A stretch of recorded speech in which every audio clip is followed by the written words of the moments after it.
we go. Okay, you got any rules about what not to talk about? No, like I've only said like basically this is like a place, a platform for you to be able to tell who you came, who you are, where you came from, what your intentions are in comedy and whatnot, and everything. And I say as the spirit leads, you know, however the conversation wants to go, we'll go there. Okay. As you know, I'm willing to go as deep as I tell everybody. I'm willing to go as deep as you want, as long as you're willing to stay civil and not get contentious. Yeah, that's fair. But I mean, I'm sure. That's a good rule. I mean, men, when we talk, we escalate our voices sometimes, but we're not being mean or angry. It's just like we just like to be heard. Yeah. No, I totally get that. It's so funny because I've lived with my mom most of my life, and when I start to get all passionate and I'm talking and blah blah blah, she's like, "Don't yell." I'm like, "I'm not yelling. I'm just talking." No, I totally get that. They got the same Walmart plates, man. I was trying to get something that would match everything. So like I got a crimson kind of thing going in the bed area, like a gray kind of thing. And the cups, yeah, that's funny. And I got just a plain cheese pizza. They only had 6 wings left. So I'm like, all right, I'll get those and some poppers, I guess. I mean, this in a nutshell is who I am. Okay. What Bible quote is that? It's John.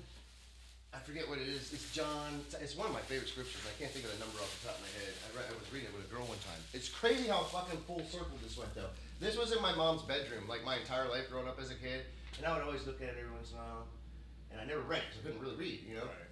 And then as I got older, and I found God again after being an atheist for 16 years. I was talking to this girl who was like the music leader at the church I went to, and she was like, "Man, I've been reading this scripture, and it's really cool, and it's just really deep." And what it is, it's Jesus talking to the Father, asking and praying, hoping, and I pray that all these people become one with me as I am one with you, so we can all be one together. Okay. Kind of thing. And I was like, and I looked at that picture later, and I was like, holy shit, that's the same scripture that was sitting in my house my entire life. That's pretty awesome. It is. But yeah. And then the Stooges, man. I mean, they're the best. Like I use references, and I'm like the nostalgia guy kind of thing. But I always give credit to where the source came from. Like everybody's like, oh, you're ripping off Team America World Police. I'm like, no, I'm using them as reference to explain why Trump is a dick and not an asshole. But just like with the student, I say, and to quote one of the greats, Jerome Howard. If at first you don't succeed, keep on sucking till you do succeed.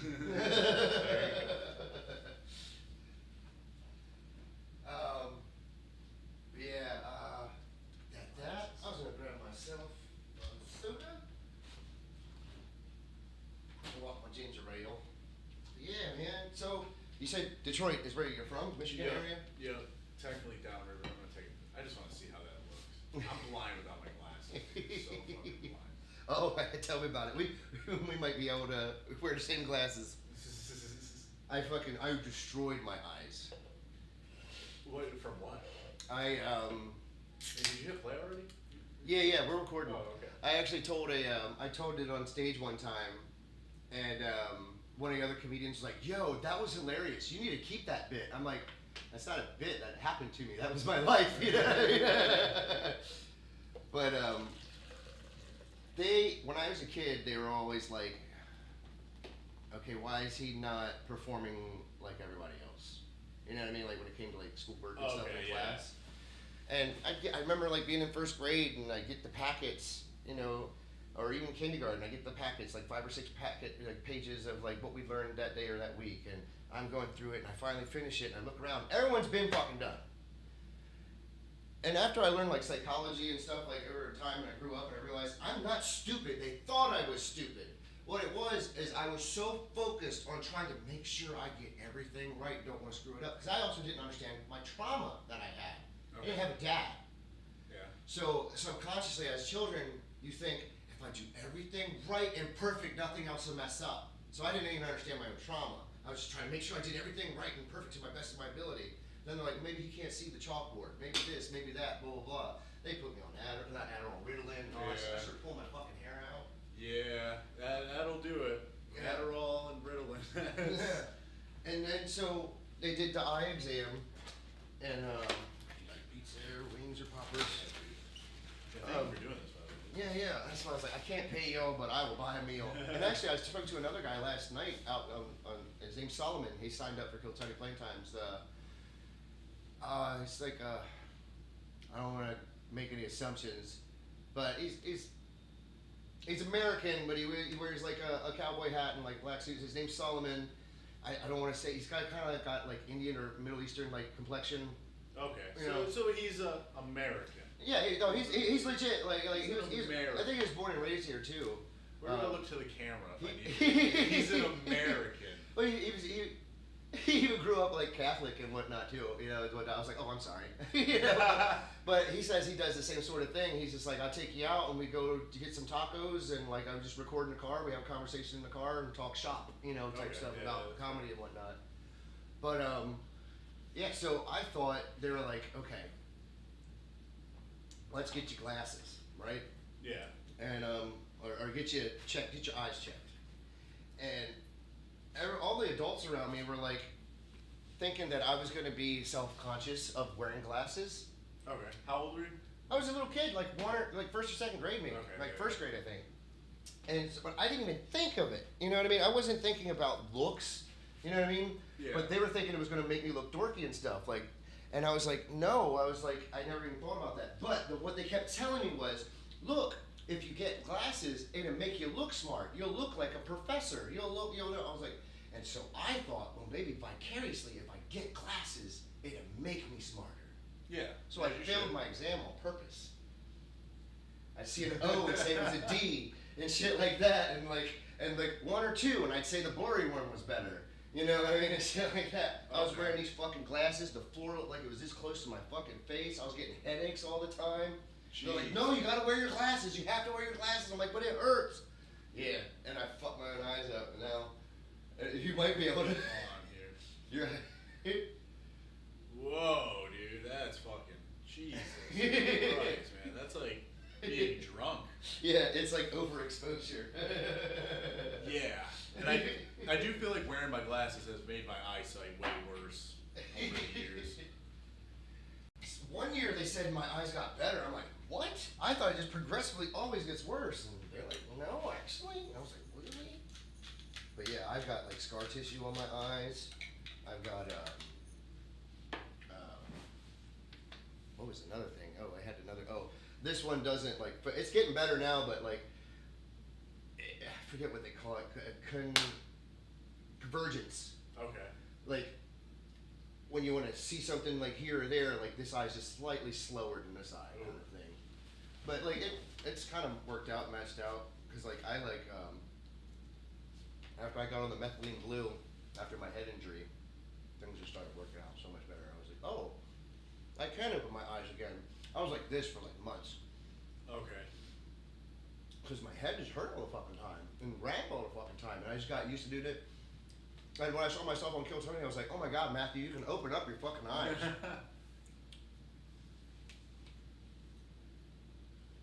How do you feel your Kill Tony went? It was how it was meant to happen. You know what I mean? Like I can't. That's a great way to look at it. Yeah, I can't really. I've made excuses and stuff, but I mean, they're the same excuses anybody else would make. I was talking to another gentleman that does comedy like the week before, and he was like, I always get nervous every time I go on stage. I was like, really, dude? I don't even think about it. You know what I mean? I've been a professional wrestler and this and that. I've been in front of 5 people. I've been in front of 5,000 people. You know what I mean? It never really registered to me. Like I might get the little bit of butterflies, or that little tinge you get behind the back of your ears sometimes or whatever, or maybe like a little palpitation or something. That shit gets shut down though as soon as you get on stage. You know what I mean? They called my name. I'm like, okay, buddy, this is what we prepared for. We get to the back door to meet Cole. As soon as Cole's like, oh, hey, it's you, the dog. I was like, yeah. And I get through the threshold of the door, and my solar plexus seizes up. Yeah. Like a rock. Like it hurt. I'm like, what is happening? I was like, no, stop it. This doesn't happen to me. And I'm trying to stay cool and talking to the security guards and stuff, taking stuff out of my pocket, cracking jokes, because they're like, dude, get a book bag. You know, and then I bullshitted with Mr. Montgomery backstage a little bit, He was back there with his little note card. Okay. And he was very sweet. He's like, "Oh, you got such a cute little dog." He's like, "Oh, you'll be fine. You just relax." And then I saw, I think her name's Sarah, and she's kind of a full circle thing for me too, because I saw her second episode I saw her first episode and her second episode. But I saw her second episode in Delaware when I was working with this fucking head injury. Okay. Working on workman's comp, cleaning up this fucking room that's been dirty since the 70s. Okay. And like, I'm wearing this bump cab, and I'm like, I'm the only one fucking working, even though I'm on work, because the place was shutting down. Okay. All this stuff was happening at the same time. It was crazy. So I'm cleaning this shit up, and I'm watching Kill Tony, and I see this girl. And I'm like, I make a better horse impression than that. You sound like a gay Scooby-Doo. You know what I mean? And then like she tells him like, "Oh, I make like 50 grand a year, you know, just doing office desk work type stuff, blah, blah, blah. It's kind of boring. I'd like to do my comedy and pursue my passion type of thing." And he's like, "You know what? We're going to make that happen just so he can stick it to your parents kind of thing. I'm going to pay you $50,100 a year just so he can say." And I was like, "I'll be your bitch for $50,000 a year." You know, I was like, "I'll do whatever you want, man." I was like, I haven't made $40,000 a year in my life. Yeah. And so, yeah, so I was, and I told her that backstage, and she was like, I forget what she said exactly, but she did like a quick like comeback smart ass answer, like, "Oh, you know, if wishes could be kisses," kind of, like one of those like quick little like stubby little things, like, and I don't hold it against her, like, and she's I'm sure really really smart. And I actually met one of the producers, I guess he's a producer or one of the main directors backstage or something for Kill Tony yesterday. And he was like, "She's really, really wonderful. And I was like, "Oh, so she's basically like changed the quality of Tony's life pretty much." He's like, "Yeah." And she is like his personal assistant now, not just like door dashing stuff. Like she's like very intelligent on the level of like, let's make sure your taxes are right. Let's make sure you know what I mean? Like she's very office intelligent, you know, and knows what's going on. Like I guess she's like assisted like lawyers and stuff before. Okay.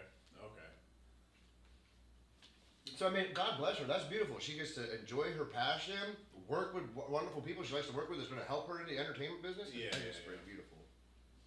Now, how long have you been doing comedy? You said July. Since July, yeah.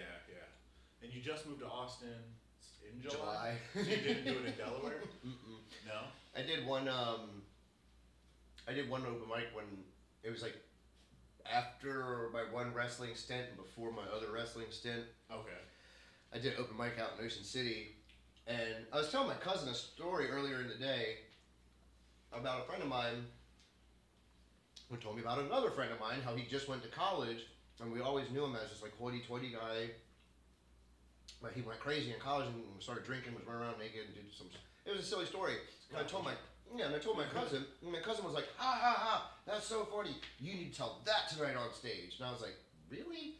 There's no context. People don't know these people." You know what I mean? I was like, I know it's gonna fail before I even went up there. But I tried to like be comfortable when I went up there, and I just kind of like made fun of like my out of shape body and saying this is what a computer person's body looks like and some silly stuff. And then I told that story, and of course it bombed. And I was like, "No, that wasn't too fun." You know what I mean? But I've always had like every time I start thinking about something, I'm like, man, I always just picture myself on a stage saying it. And I saw George Carlin when I was a kid. Nice. How old are you? 40. You're 40? Okay, you don't look 40. Yeah. I'd start telling people 35, 33. It's fun when I'm IDing people and I see 84 and I look at them and they're like bald and gray hair and stuff. And I'm like, "Oh, sorry." That's crazy part too, because like it's not like I was easy on myself. I drank a half gallon of liquor a day for a long time. Right. Some people, they age better, man. Some people age like milk. It seems like you're used to being the one doing the interviews. Like you got that journalist mentality. Yeah, I've been on a lot of podcasts, a lot of shitty podcasts. I've been on good podcasts where like the hosts are like really like, "Hey, how long have you been doing comedy? You do this, this, and this." And then I've been on a lot of podcasts where it's like they ask you a question and then it's like you're at the doctor's office and then you answer and then there's a silence. Right. And they go, "Okay," and then it's just like on to the next one. So it's I'm kind of experienced. Yeah, that's why I like open forum, just conversation type stuff. But also like I did an interview. I sent it out to a few people. That Trey Bombs. Yeah. Chen did the first interview with him. He likes to try to, like let's not go too far off topic. Like it's kind of like stay on topic kind of thing. And that might be better. I mean, especially if you're just getting started. Mm-hmm. And really with podcasting or anything, it's really about the clips. It's not even about like the full thing is just to have it there for when you actually develop a fan base. Mm-hmm. But really, the clips are what's gonna have people go, oh, what is That's this? the bait. What is this? Yeah. Mm-hmm. I don't know. Comedy's fucking weird out here. I've been out here since I think July too. I think July, yeah, that's like 3 months. Fucking July, and it's just so much different. I was expecting to be in New York, to be honest with you, or LA or something, and now This life, is where it's happening. yeah, life just brought me to Austin, and I'm really glad I'm out here. But this scene is very like, it's a big scene, but it's still like in its exploding stage, to where there's like, I mean, the negatives of this scene I would say are there's not too much industry, which that's good and bad for a couple reasons. Like it's hard to get a career in stand-up comedy. It's very hard. I knew that years ago when I started. So I always tried to do the film stuff, internet stuff like that. So out here, I feel like that is a negative because there's not a lot of writing jobs, There's not a lot of creative jobs where you can be creative during the day to pursue your stand-up at night. That's part of what I've been thinking too. It's like, there ain't a platform. We gotta make a platform. Yeah. And that's why I want to network with more people that are like, I can write, I can edit, I can direct, I can produce, I can act, I can do voices, that type of thing. And it's like 5 or 6 of us get together, we can fucking start something. Do something, yeah. And I tell a lot of other people, especially the people that are back in Michigan, I'm like, honestly, like if I went back to Michigan, I wouldn't do stand-up nearly as much. I would simply go harder with my solo podcast and try to build a fan base from just doing that, and then do some open mics here and there, because you really just need that skill of being on stage, but you need a fan base. Are you familiar with Sam Hyde? Like if I saw him, it's Millionaire or something? Well, no, $1 Million Extreme is like his group. Mm. He basically has a cult following, and I saw him perform in Michigan, and he's not the best stand-up. If he's more of a sketch guy that kind of got into stand-up, and now he has such a big following, he can just go on stage anywhere and have a little tour. Mm-hmm. And he can sell out one of the nicer comedy clubs in Michigan 2 shows on a Sunday with 0 advertising on short notice from the comedy club, because his fan base is that eager to see him. Mm-hmm. Technically, he's not a good stand-up. Like, if you look at the fundamentals of stand-up, what makes an actually good stand-up, not a very good stand-up. But that show was so hype because his fan base knows his humor, and he was killing on everything he said. And like his openers were the other guys in the sketch group, same fucking thing, killing on everything he said. So it's more about, especially in today's age, where it's more about developing that fan base, and then you can sell tickets from that. Charisma and a niche audience to catalyst yourself up. The niche audience, dude, is like kind of the biggest thing. Because out here, there's only so many clubs to get passed by, and there is a lot compared to a lot of other places, but like it's such a weird closed circle, like trying to break into that can be difficult, and there's people that step on the wrong toes and then they're not a candidate to open up at these clubs or something like that. Yeah, I've already had like a moment or two like, oh my god, he's gonna say this everywhere, it's gonna try to ruin my career and stuff. And I talked to him later, he's like, oh no man, if I made a joke about that, I wouldn't even say your name, blah blah blah. And he's like, but that was a crazy thing. But basically, like, I'll just tell you, I get cold sores every once in a while, but it's like I had it before I even kissed a girl. Yeah. I get it from like, it's like it just here, and I've never spread it to anyone. Yeah. And he was like, how do you know that? And I had to think for a second. He's like, see, before I could even answer, I'm like, but I thought about it. 90% of people have some type of perplex symptoms. It's a very normal thing, guys. If you look it up, it's like 90% of people. And like, so, and I thought about it, and I was like, and I thought of like 5 of my friends, I'm not going to say their names out loud, but I thought of 5 of my friends who I went to middle school and high school with and spent most of my adult life with. We shared smokes, drinks, food, girls, sometimes at the same time.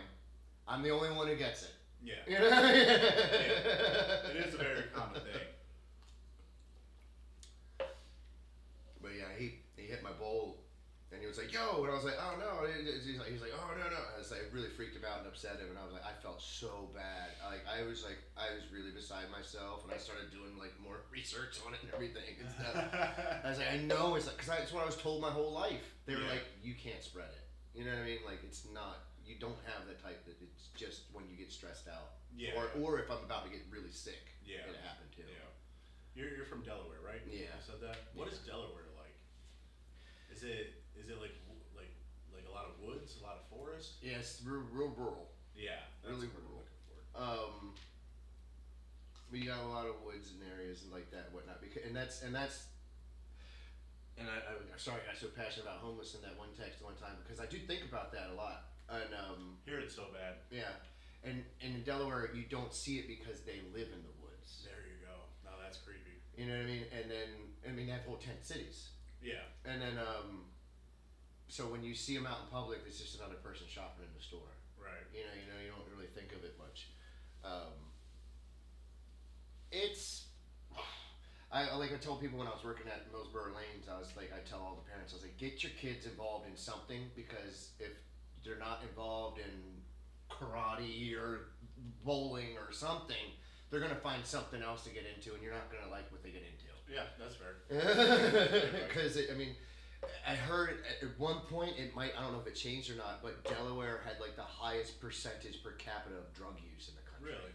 Like yeah. Well, it is a smaller state, right? Mm-hmm. And then Just everybody on drugs or drinking. But I got sober out there too, and I was like, once you get sober and stuff, you start to realize how many people aren't fucked up all the time. You know what I mean? Have you had any? How do you feel about the Austin homeless situation? Like I said, I see like the diaper lady and stuff, and like I wish I know Bill Burr talked about it at one point and stuff, but I'm like on point 100%. Like, yes, we need the paddy wagons back.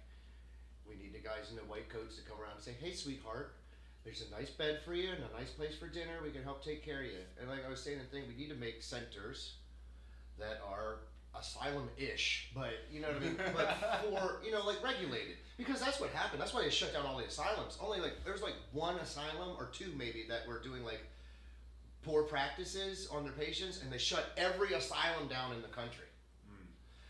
And now you have all these homeless people that are just like wandering around, don't know what the fuck to do, you know what I mean?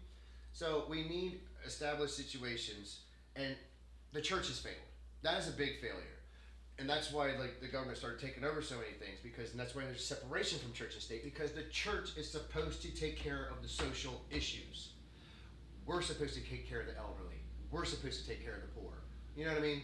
Watch any old film or film depicting like old England and stuff. Where's the homeless people and the prostitutes sleeping? In the pews is in the churches. Okay. You know what I mean? There's never a lock on the fucking doors of the churches. Right. Why is Joel Osteen not have fucking 700 fucking homeless people living in his mansions with him? That's fair.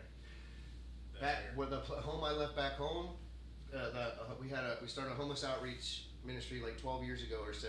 My former pastor and his wife, and they have 2 houses, one of which I helped them get, and it's a whole thing. I want to get out of it, and they don't understand why I'm upset with them, and they're upset with me, and it's a whole thing.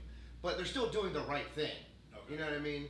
And like whatever personal issues we have, they're doing what the Lord told them to do. You know what I mean? And they have these 2 houses, and they take care of 12 to 16 people at a time. Okay, damn. And there's, we learned over time we have to make some requirements and stuff and whatnot.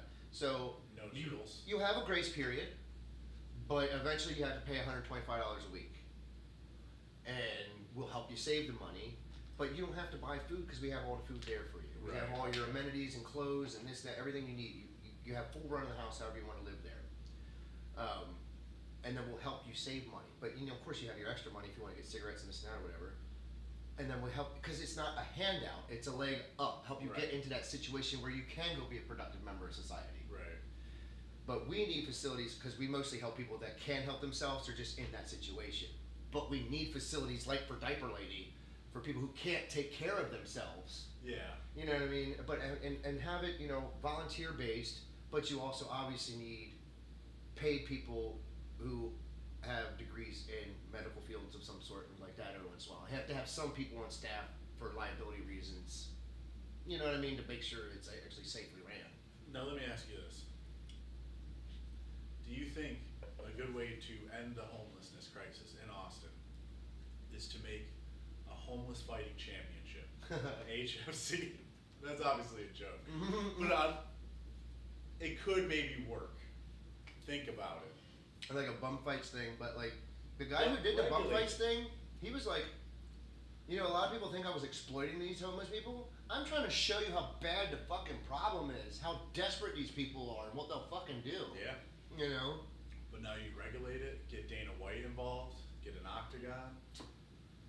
I'm just saying. But that's the thing, it's like, cause still any type of sanctioned fighting thing, they have to pass psychological tests, they have to pass physicals, they have to pass drug tests, they have to pass da-da-da-da-da. So you'd have to create an entirely different athletic bracket that would abstain from the athletic department. Because even to be a professional wrestler, you have to go through the athletic department. Yeah, but if there's a will, there's a way. And if Dana White has all that money and he can make slap fight a fucking thing, Yeah.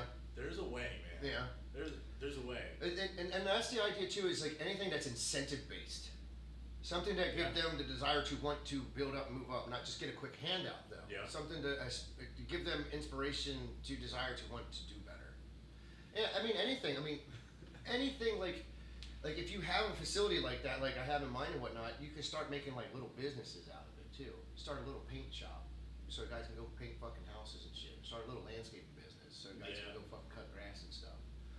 I just think But then, yeah, you could probably maybe start a regulated sanctioned fucking fight club in the backyard.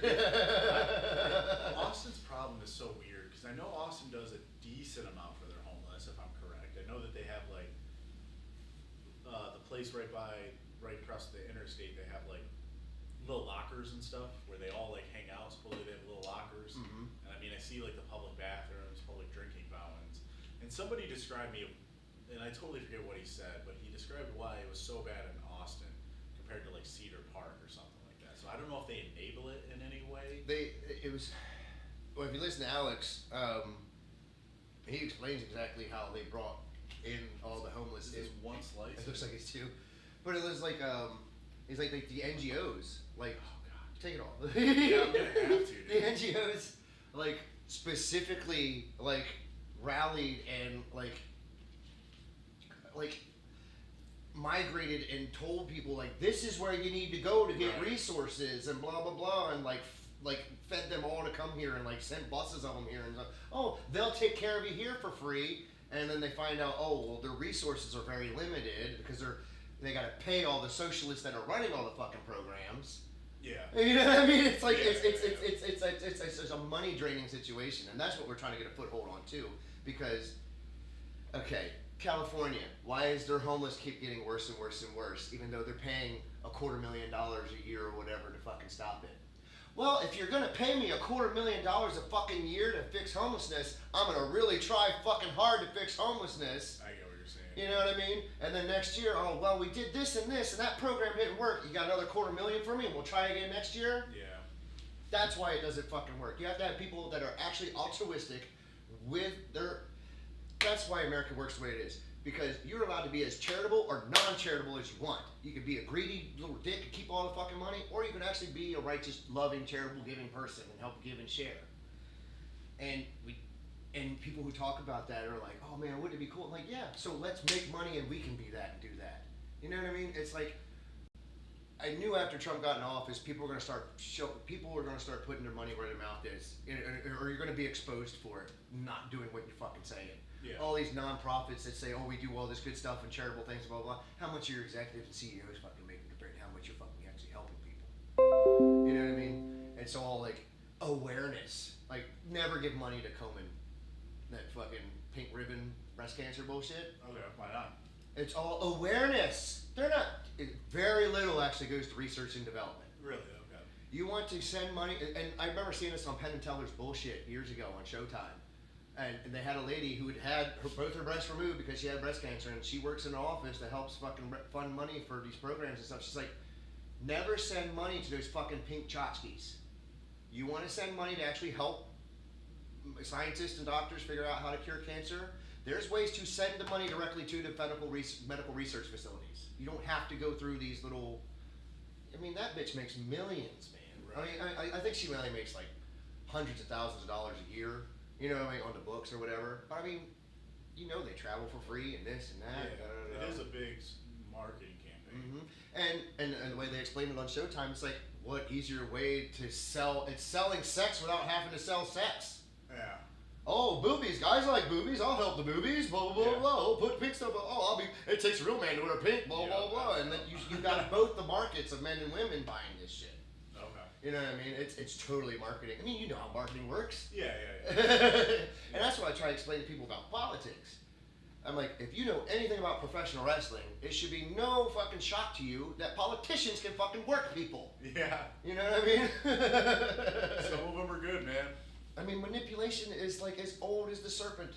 Yeah. You know what I mean? But I think at this point in America, I think we're so brainwashed, to be honest, in a lot of different ways, especially from like film and like propaganda over the past 100 years. Conditioning. 60, 50, even. I think that, like how I look at Americans looking at a lot of issues is like they have to simplify it in their mind to where there's a good guy and a bad guy. Like the whole Israel-Palestine issue. Some people really think good guy, bad guy, instead of this is a fuck situation that us as Americans don't fully understand because we're not living in the Middle East and trying to fight over religious land and trying to fight people that hate each other on both sides. It's just a complete fuck situation. But American, we need to have good guys and bad guys because it simplifies everything. If we go, these guys are the good guys, you guys are the bad guys. And I think that that's how a lot of Americans think. So then, when there's a campaign, as now, he flies out of one of these estates and he drops. What's that?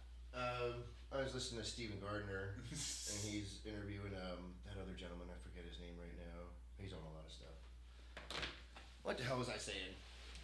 Good guys, bad guys. Yeah. You were about to say something. Right, and it actually can be that simple and not complicated. It's just complex. But because at the end of the day, there is good and evil, and like we can see it with our eyes. Yeah, and there is manipulation and brainwashing that's going on. Well, that's what I was just gonna say. It's like people don't even understand their concept of their own free will because they've been so propagated into believing in this one specific ideology that they have to follow. Yeah.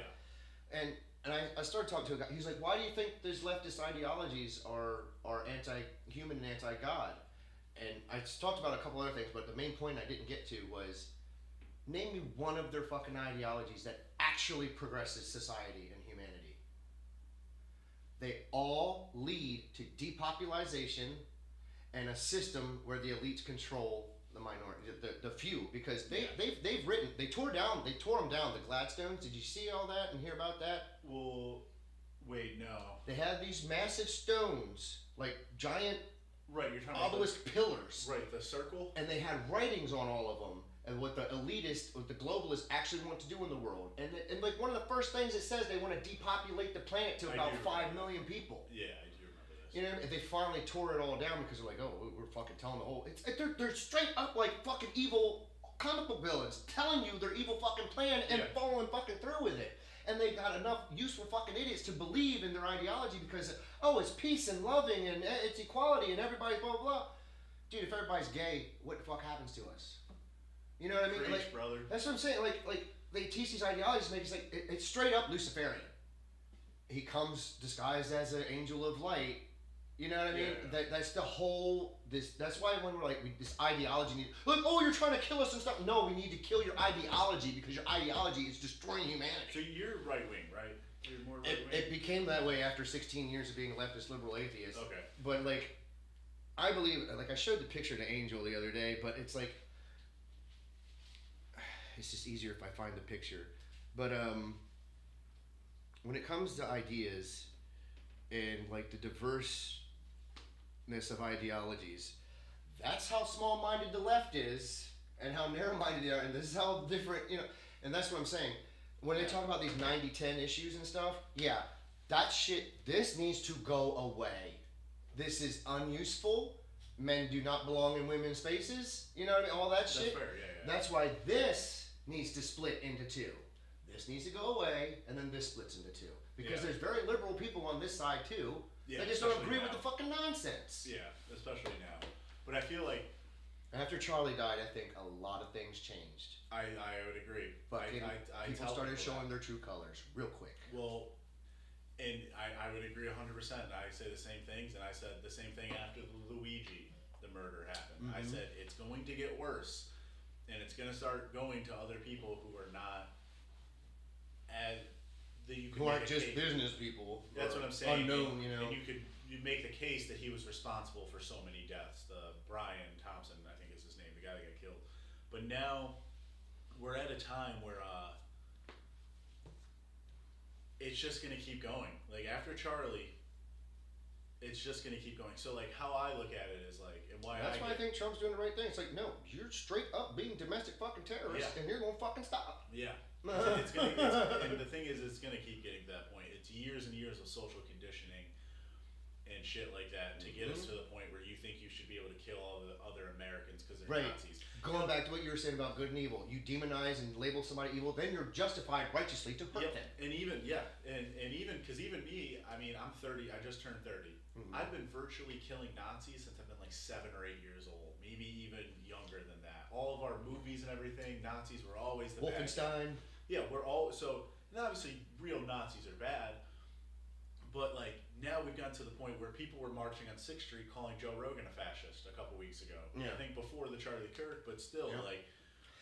That's what got Charlie killed. These extreme repetition of lies. Yes. Over and over. I would agree, and dude, it like, and how I look at it is like, okay, if you think Trump's a fascist, he deserves to die, and you think Charlie Kirk's a fascist, do you think Joe like? Right. Every step you go, where's the end? Every step you go, it gets more and more ridiculous. Because Trump's a fascist, then Charlie Kirk's a fascist. Is Joe Rogan a fascist? Is Theo Von a fascist? That's the crazy part is they don't understand the Streisand effect. Yeah, what You're is that again? only making us more fucking popular. You know, you're only making yourself look fucking worse. At this point, yes. And now it's... Barbara Streisand bought a beach house somewhere, and she didn't want anybody to know about it, and told people, no, I don't want to... Well, you fucking just told everybody, now we're going to fucking find out where it is, and everybody's going to know about it. That's what they call it, the Streisand effect. But I would agree, because after the Charlie Kirk thing, like my girlfriend, she was talking about how people were celebrating it, and she's very in the middle. She voted for Biden in 20. She voted for Trump in 2024. I voted for Obama both times. Yeah, but even she was like, "This is so disgusting," and I'm like, "It's because these people have really been socially conditioned to think that that type of attitude after someone gets murdered in cold blood is acceptable, because it's acceptable in their little bubble. So when they have those, like especially with the Charlie Kirk thing, man, I saw a lot of people like not only celebrate it, but there was a lot of people just outright disgusted by it. You know, disgusted by the celebrations of it. And the very next day, as soon as I started seeing, I'm not gonna say any names, but other comedians starting to make jokes about it and stuff, I'm like, dude, I can't say too soon. I understand all comedians want to be that guy. Yeah. I gotta get that quintessential joke for that moment. Yeah. And I understand that. And even Gutfeld tried making a couple jokes that Friday, and it was like, even the audience was like, dude, not fucking now. Yeah. But bottom line, they're gonna have their niche audience, and that's where they're gonna stay. Yeah. So what I'll say about that is, like, I think a comedian, nothing is truly off limits. Right. But it better be funny. Yeah. And you better have that good equation of time plus tragedy, because that time was missing. And then also with it's a lot of... only funnier if there's truth behind it. If you're just straight up making up bullshit that you heard on propaganda fucking news, then it's not fucking funny. Well, that's it's only funny to your niche audience. A lot of left-wing comedians even, they just... You could tell what their politics are. And you could tell that, like, that there was more hate behind those words than an effort for a joke. I heard Mark Norman's bit of it, and it was funny. Did you hear the bit? He was like, Charlie Kirk got shot, and everyone said he's a Nazi, and we need to stop calling people Nazis. And he's like, I was like, wow, this is crazy. So I went to sleep, and I woke up, and I was like, I can be happier today. It's 9/11. That's funny. Right. That's funny. Yeah. You know? Not just making fun of the attempt or the fact that he got killed, because the fact that he got killed is true for his words is truly disgusting, and those are the true fascists who are going to use gun violence to try to shut you up. Yeah, we're anti-fascist, but you're using fascist tactics. Exactly. And even there's a comedian from here I won't name. She showed me like we brought it up. She brought it up to me, and then she looked at me. She's like, do you think that I'd be like that I was happy that he got shot? And I looked at her, and I was like, I don't know, because part of me says that you're a leftist, and then part of me says that you're a comedian, and you know how important free speech actually is. And then I was right with that assumption. She was a comedian that knew what free speech was. But then she showed me a text conversation with her and one of her friends back home. And like the one friend was like, just really small-minded liberal thinking of like basically like, oh, you telling her she's changed because she's lived in Texas for so long and she's not a hippie and like she's been in the Rogan sphere too long. And she's like trying to defend herself of going like, I'm still the same person. She's like, do I agree with do I like abortions? Yes. Do I not want to see a man get murdered in front of his children? Like, yeah. Like, so it really is like just some cult like thinking. And now it's I do think that was, no pun intended. There's so many friends in Delaware that I don't want to fucking talk with anymore. Cause like the one wants to be like, oh, you're a friend. You always welcome at my table. I'm like, dude, I can't consciously fucking desire to want to associate with you when I know you celebrate the death of innocent people. Like, I didn't even see him celebrate Charlie's death because I know he celebrated Compertor's fucking death when they tried to kill Trump. Yeah.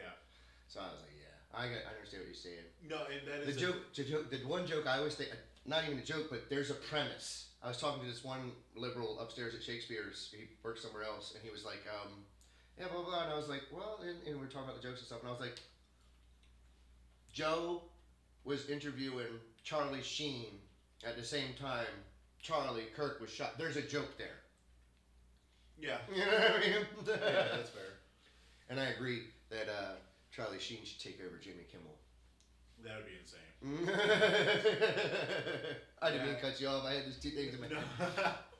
No, but I, in all honesty, I think that when it comes to what you kind of just said a few moments ago of like, I don't want to associate with people who celebrate the death of innocent people. In ways, they feel the exact same way about Trump supporters because I don't want to celebrate with someone, or I don't want to sit down with somebody who wants to deport illegals or something like that. I just truly think that, and it was sped up after Charlie, but I think this country maybe has 100 years left. I said that before Charlie. Now I think it could be 50.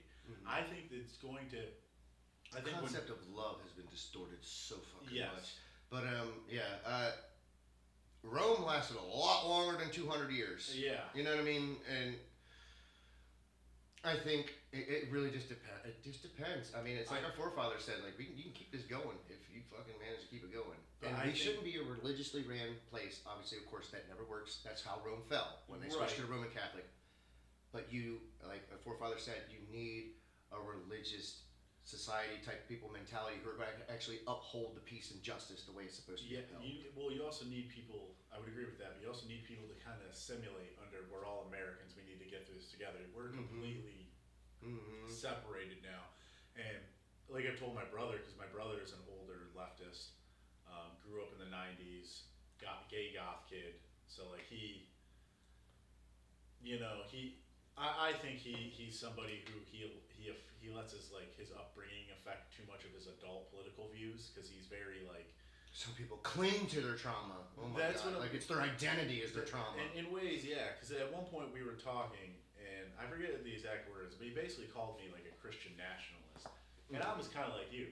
I was an atheist for the longest fucking time. I was liberal. I didn't vote for Trump the first time because I wanted Bernie to win. And I wasn't going to vote for Hillary either, but I was that, you're upset with the Democratic Party fucking you over out of your vote. Exactly. So I'm like, I'm not a Christian, so for you to, but once again, he has to put me in a box so he can understand. He's like, well, he has more of those Christian viewpoints. What the fuck are you talking about? There's so many conservatives that are like, well, I don't believe in any of that bullshit. I will say, I believe in the money in my fucking pocket. Yeah. Yeah. And I just think that we've grown too fast over. I mean, I was just watching like the history of comedy, and they had a political comedian from like the '60s. I think it was Mort Sullivan. I want to say is his name. but maybe it wasn't that. I don't know. It wasn't Ed Sullivan. What was his name? It's a guy that used to read the papers, and then his show was like he would read the paper, and he dressed like a normal guy, and he'd have his normal guy reactions, but it was in front of an audience. I want to say it was more Sullivan. I was thinking of Lenny Bruce, but obviously not Lenny Bruce. No, it was around the same time. But I remember I was just watching it recently, and he was like, "This country of 160 million people, like we've doubled that in 60 years, and a lot of them are foreign born and everything like that. And which that's fine. That's fine. You do know like the extremist Islamic Muslim agenda, right? And they're fulfilling it like every day. They're doing it all over Europe and Germany and stuff. I'm from Michigan. We're from right by Dearborn. Okay, so you know what's happening. Right by Dearborn. Yeah. People. I tell my friends that Michigan will be the first Islam republic in America. Because you know what they do? They have their multiple wives, but they're not legally married to them in this country, but they're married to them under their God, and then they have children with them in all these different fucking houses, and then all these different fucking houses get all the welfare, and then when the white people start complaining, or whatever locals that are there start complaining, they get beat up and pushed out, or they don't want to fucking leave, you know? Dearborn is having kids faster than at a 60% higher rate than the rest of Michigan. They've been doing this for centuries. Muslims have been used as shock troopers forever, and now they want to do their own agenda, and they say that's what they're going to do. They come in and we just have 12 fucking kids to your 2.5. We're going to outpopulate you. And I've literally heard Muslims in America, Canada, and I believe it was France or Germany, literally be debating people on the street and saying, well, when we have more people here, we're going to basically vote in Sharia law. Yeah. Because that'll be the will of democracy, right? Mm-hmm. So, I mean, Dearborn is fucking... like I tell my friends, I'm like, Michigan will be the first Islamic republic. I told my friend that, and he was like, no, like that. He's like, the good old boys from the UP, the up north, will stop that. I'm like, dude, I showed him, someone sent me this because they knew I always say this. The Simpsons predict that. The fucking Simpsons have a clip where they're like, they're all older, and Milhouse and Lisa are married or whatever, and she's like, well, you could always just go back to Michigan and live under Sharia law, and it shows a photo on the wall of them at the University of Michigan, and Milhouse goes, yeah, but they always make me wear the hijab, and it shows like a picture of Milhouse wearing a hijab at the University of Michigan. And that's what's going to happen. And at this point, it'd be fine if we lived in a Disney Channel movie and everyone assimilated over American culture, baseball, apple pie, whether it's basketball. It's like everyone forgot their Dr. Seuss stories. Yeah, what do you mean by that? You know, like oh, I want to be that. No, you want to be that. No, we should all just fucking get along. Who cares what you have? You know, that type of thing. You know. Yeah, but I've realized that cultures, the older I get, the more I realize how important culture is. Because a very big part of my life, I was very anti-Christian, and now I'm extremely happy I grew up in a Christian country, and especially the American Christian. Even Richard country. Dawkins says he wants to live in a Christian country. It's just, especially the American culture of it, where my whole life I've been able to have my opinions against the church and stuff like that. But now I realize how lucky I am to be even able to have those opinions, and it's kind of because of those same Christian people who came here. Mm-hmm. And who am I to think that all these intelligent people way smarter than me because even though they're back then, you're like, you think they're smarter now? They were classically trained 7 language speaking motherfuckers. They were smart. True, yeah. I fucking figured out something else that they didn't fucking think of. I'm pretty sure they fucking thought of, yeah, you could choose not to believe, but how good is that gonna work out? Yeah. But it comes back to, I think we have about 100 years left of this country before, because I think when Trump gets out of office, because of all the stuff he's kind of doing now, they're going to come at him and his people even harder than they did leading up to election, of trying to jail people and stuff like that. It depends on how much corruption we can shut down in the next 3 years. If we can pass laws that say that if you're foreign born, no, you cannot be a politician. You know what I mean? That type of shit. I would agree that that's probably the way to go, but it's never going to happen. You're going to have too much will of the people to... We'll see. This shit's turning redder. I think so. I think that's the way to go, to be honest, because I think that's the logical best outcome for us. Is like I said earlier, that red splits into 2. Yeah. You know what I mean? Because you have to have it. Peterson talks about it. I forget what it's called. He talks about in the Exodus when he went through the Exodus, the story of Exodus with all the fucking other intelligent people. Forget what it's called. It's a concept though. Like you can't just progress unless there's something pushing up against you to want to push against. No, I get type that. of thing. And yeah, and it goes back to that good and evil thing. It's like, who do you label what, and this and that, yep. Because I could see how people think I'm evil, but at the same time, I'm like, dude, like I've seen both sides of it. That's the thing. I think that most people don't understand about people. I was on your fucking side. Yeah, that's a lot of. You know what I mean? It's like I understand, but you understand how fucking flawed what you're saying is. You know what I mean? Because like once you start to listen to other intelligent people who like with common sense that break things down, you're like, oh yeah, that is really fucking stupid. Yeah. Yeah, it's a crazy world, man. It is a fucking crazy ass world. But I mean, and like they've had these arguments like with like religions and atheists and stuff. It's like there's objectively wrong fucking things. Not everything is fucking subjective as you hippies want to fucking believe it is. Yeah. No, I totally get that. You know, like, but some people are just so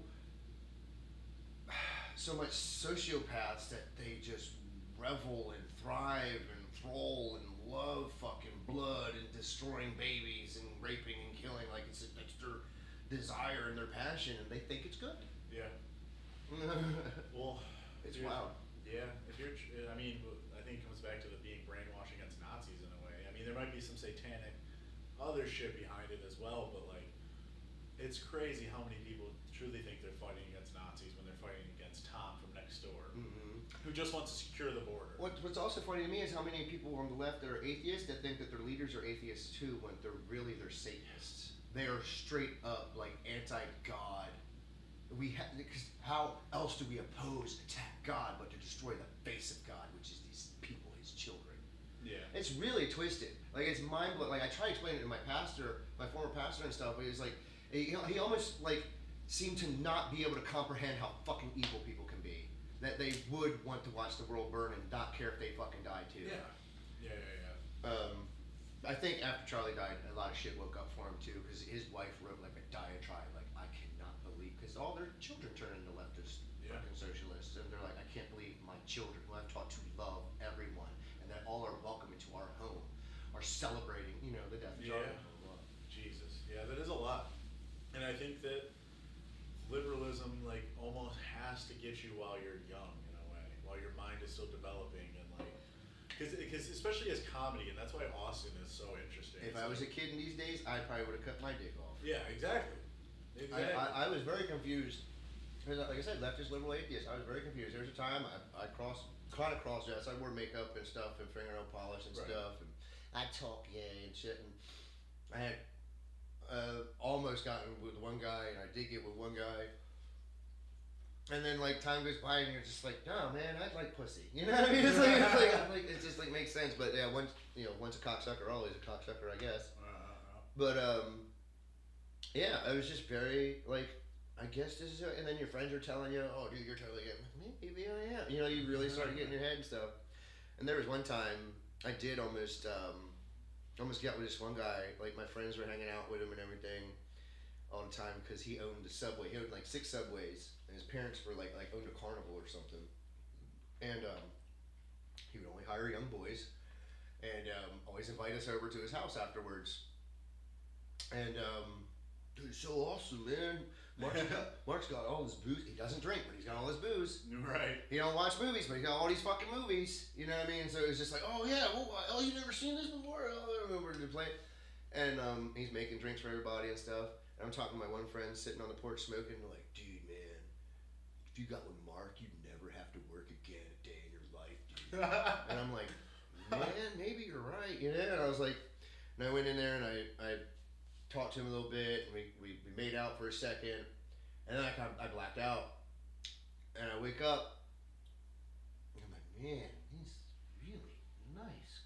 Wait, this is too nice. This isn't where I sleep. And I wake up, and I'm like, I'm in this nice big fluffy white bed with pillows and blankets, and I'm in my underwear, and I'm like, and then he comes in and he's like, hey, and he's like, just like assuring me like didn't do anything to you, just helped me. He's like, do you know what happened last night? I'm like, no. He's like, well, after you walked away from the couch, you threw up all over my carpet and your clothes. So I took off your clothes and washed them in the laundry and cleaned up my car. I've been cleaning the carpet and doing your laundry all night while you slept in the bed. Okay. And I was like, oh my goodness, and it was kind of like a weird thing, and I was like thinking, he's like, oh, you know what we want? I was like, and I was thinking to myself, like, I got this date with this girl I told I'd see the date, and I went out, and I was like, that's when I made the decision. Like, no, I'm gonna be with this girl instead. And then I can't remember if it was before or after Kristen, because I was with her for like 2 years. It was, I think it was in my late teens. I don't think I was of age yet, and I think I was in wrestling. I'm not sure. But I went with my cousin and this other guy to this college party, and it was a Halloween party. And I told them on the way there, I am fucking something tonight. Determined, man. And I had my my Crimson Ghost makeup on and stuff, and I hit on every fucking girl there. And it wasn't until like later in the end of the night, this guy Dave shows up, and I was like, fuck it. And I asked him as he walked out, I was like, can I go home with you? And he was like, shit, I didn't think I was getting late tonight. And I was like, all right. And so I just went with him, took a shower with him. Couldn't really perform that night because I was so drunk.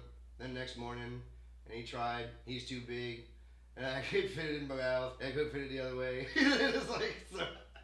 But like, we still finished each other off. And I made the joke with my friends later because I thought it was, I really tripped my friends out and grossed them out now. You know, because they're most of my friends were all taller than me and bigger than me, and like we all boxed and stuff. And we were playing a hockey game later. It was so funny. I was telling him though, I was like, yeah, and then he came and then he gobbled it all up. I never seen anybody fucking eat like that. Blah blah. And then later we're playing like some Wayne Gretzky game or something, like NHL or something on the I can't remember, it was Sega or PlayStation or what. But we're back in the room. And the announcer of the game goes, and he gobbles it up. Like, I'll start dying again. That's funny. But yeah, that's why I don't. That's another term that people use real loosely, and I don't think they mean what they say when they're saying it. They say, I don't judge anyone. I judge all the fucking time. Yeah. That's how I fucking live my life. I don't condemn. Fair. You know what I mean? I don't condemn you for what I work at a strip club. I'm not condemning those people for what they do. Do whatever the fuck you want. Yeah. I'll make your money, but make good choices. There is a survival instinct that you have to have, an animal instinct to understand danger and shit like that. So that does come with judging people in a way. It's like one guy was saying, he's like, if I pull up to the gas station in the middle of the night and I have my daughter in the car and I see 3 black guys that don't look like they're up to any good standing outside in front of a gas station, I'm gonna find another gas station. Yeah, no, that's fair. You know what I mean? It's like that type of stuff. Yeah. Like they could be Bible scholars. Yeah. You know what I mean? They could have just came back from a Bible study, but how do I know? You know what I mean? Mark Cuban has a good quote where he's like, it was after the whole Trayvon Martin thing. And he's like, if I'm walking down the street late at night and I'm walking and I see a black kid with his hoodie pulled up, I'm gonna cross to the other side of the street. And if I get to the other side of the street and I see a big white dude with bald head and tattoos all over his face, I'm gonna cross back over to the other side of the street. So that's how I always kind of looked at things. It's like you gotta understand, and presentation and how people carry themselves is such a big thing because there's a difference between people especially being from Detroit. There's a difference between 3 people in suits and briefcases walking down the street, and there's a completely different than 3 people with fitted hats and red flags hanging out their backside. You know, you can kind of tell, and you kind of have to judge how people carry themselves. And American culture does have a lot of older people who like to be more hard and more ghetto and shit like that. But I still have to kind of judge you like that. I don't know. I'm friends with a lot of people who are kind of like that. I have family members who are kind of like that. So it's that's how you carry yourself, you know. And it's I'm the type of guy, I'll walk right past all of them on the street. Yeah. Because I believe there's a middle ground. And so many extremists, I don't understand why they don't want to agree. Even my cousin, I'm for left. I'm like, there's a middle ground. Yeah. You know there's a middle ground, right? That we can all fucking agree with shit on to some degree, right? Yeah. And it's like, I don't know why you want to this pretend utopia that does not fucking work or exist so fucking bad. You won't have your fucking movies and video games if you want this fucking world, dude. Yeah. You understand that, right? But, because it's one of my bits, I believe there's a middle ground. I believe we should have the right to carry a firearm or a weapon wherever the fuck we want. At the same time, there should be pound bags of marijuana in a grocery store. There you go. I say the same thing to people with gender dysphoria as I do to people that say they were raised Catholic. I'm sorry. Yeah. Do you believe prostitution should be legal? It's one of the first fucking professions, but at the same time, it's like I'm against slavery, right? So if she's doing it on her own accord and her own will, you know what I mean? She's not being, that type of thing, whatnot. But then also, if that's what you're going to do, this is what you've chosen to do as a profession, let's regulate it. Let's make sure you're tested.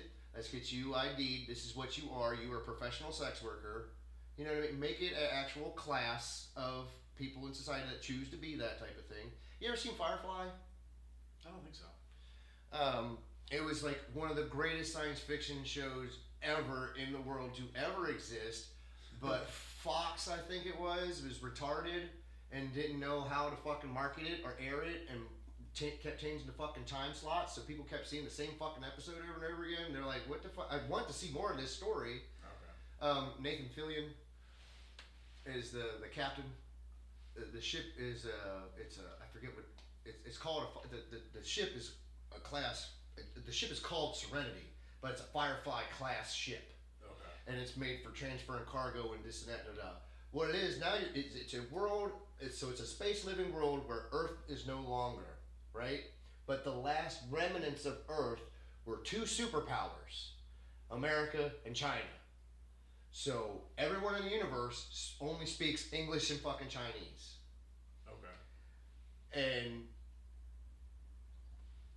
long story short, because I won't get the whole detailed universe, but they have a class, I forget what they called them, but, and Nathan Fillion would be like, fucking sluts, and blah, blah, blah. I'm like, no, dude, they're professional members of society. You know what I mean? Like, this is what they do. They're honorable, educated fucking people. It's just their profession to be companions. You know what I mean? That type of thing. You know what I mean? Like, I think there's a lot of... We can have that Star Trek future. What people don't understand is socialism doesn't get you there. Yeah. You have to have an incentive-based society to create the replicator. Star Trek doesn't work without the replicator. The device that makes food just appear out of nowhere Okay. does not exist without that. Yeah. You have to have unlimited resources and energy. Yeah. Or renewable energy, blah, blah, blah. Yeah. You don't get there in a socialist society because no one has the drive or the incentive to want to create that fucking thing. And I don't think I said this earlier. I think I was trying to get to it, but like, I think we're at a time, if you look at the history of socialism and communism, especially with New York right now and who they're about to elect, there comes a time when people, the society, are just craving it. Like the members are just like, we want this because it'll be better. We want this.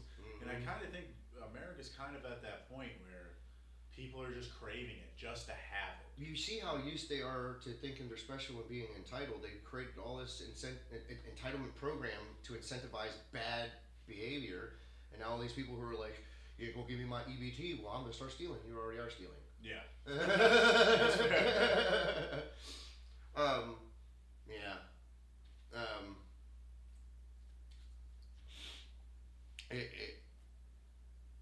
It works when it works, but when people take advantage of it, obviously it doesn't work.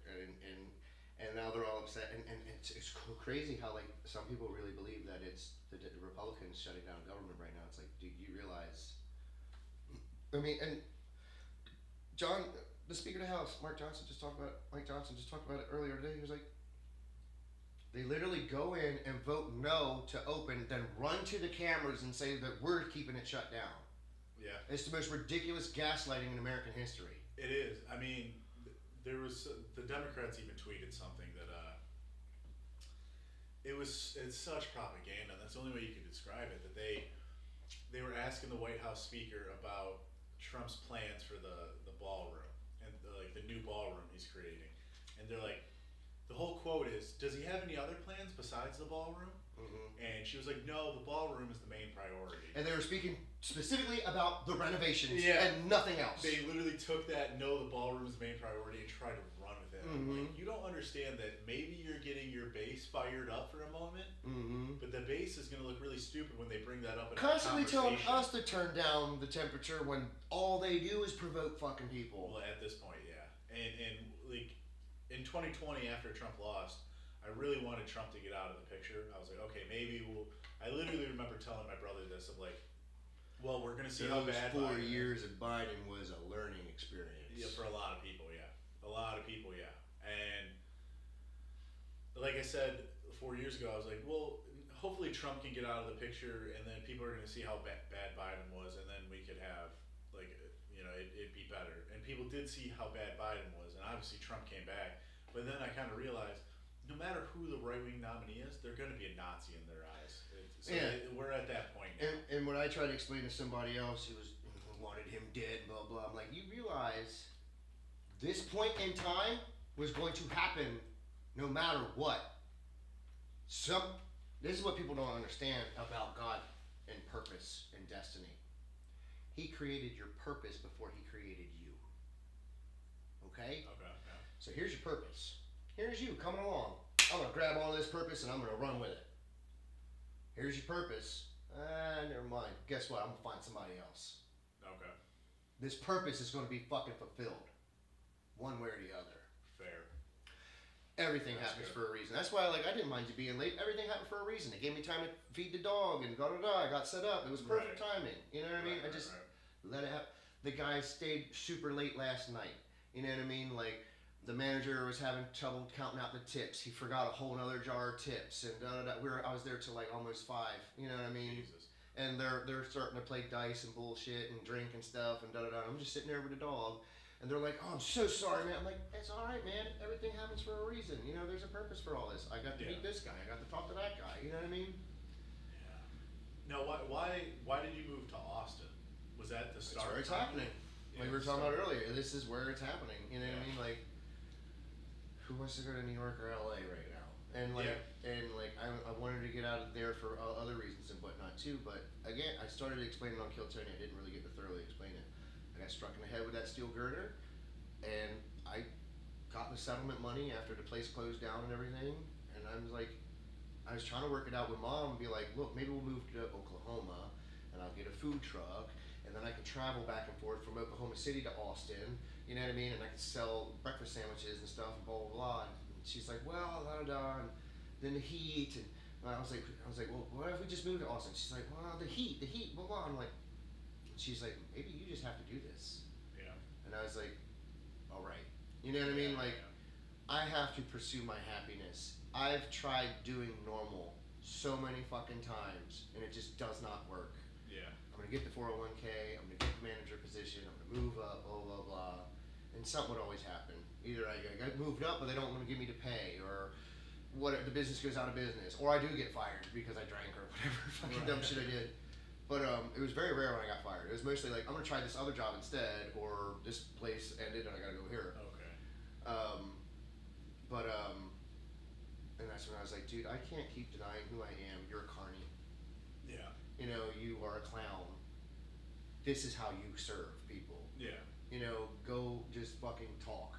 You know what I mean? I might not be the funniest guy, might not be the most entertaining guy, but at least I'm kind of interesting. You fucking started in July, man. So like, my thing though is like, when I was back in Michigan, I did a show in Ohio, and it was one of those shows that it was usually an outdoor venue, but because the weather was changing, they brought it inside to the bar. And it was one of those shows where every comedian had a bad set.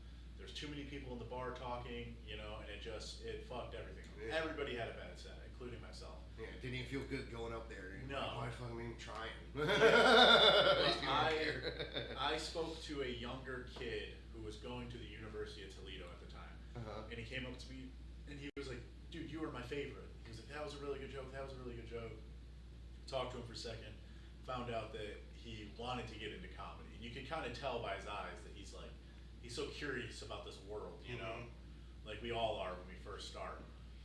And I told him, I was like, honestly, dude, like, I I'm about to be 30. I was like, if I quit comedy tomorrow, I would still be happy knowing that I had this sense of fulfillment of, hey, I tried this. I had success doing this. I didn't have success doing that. Like, I made a lot of people laugh on the internet and on stage.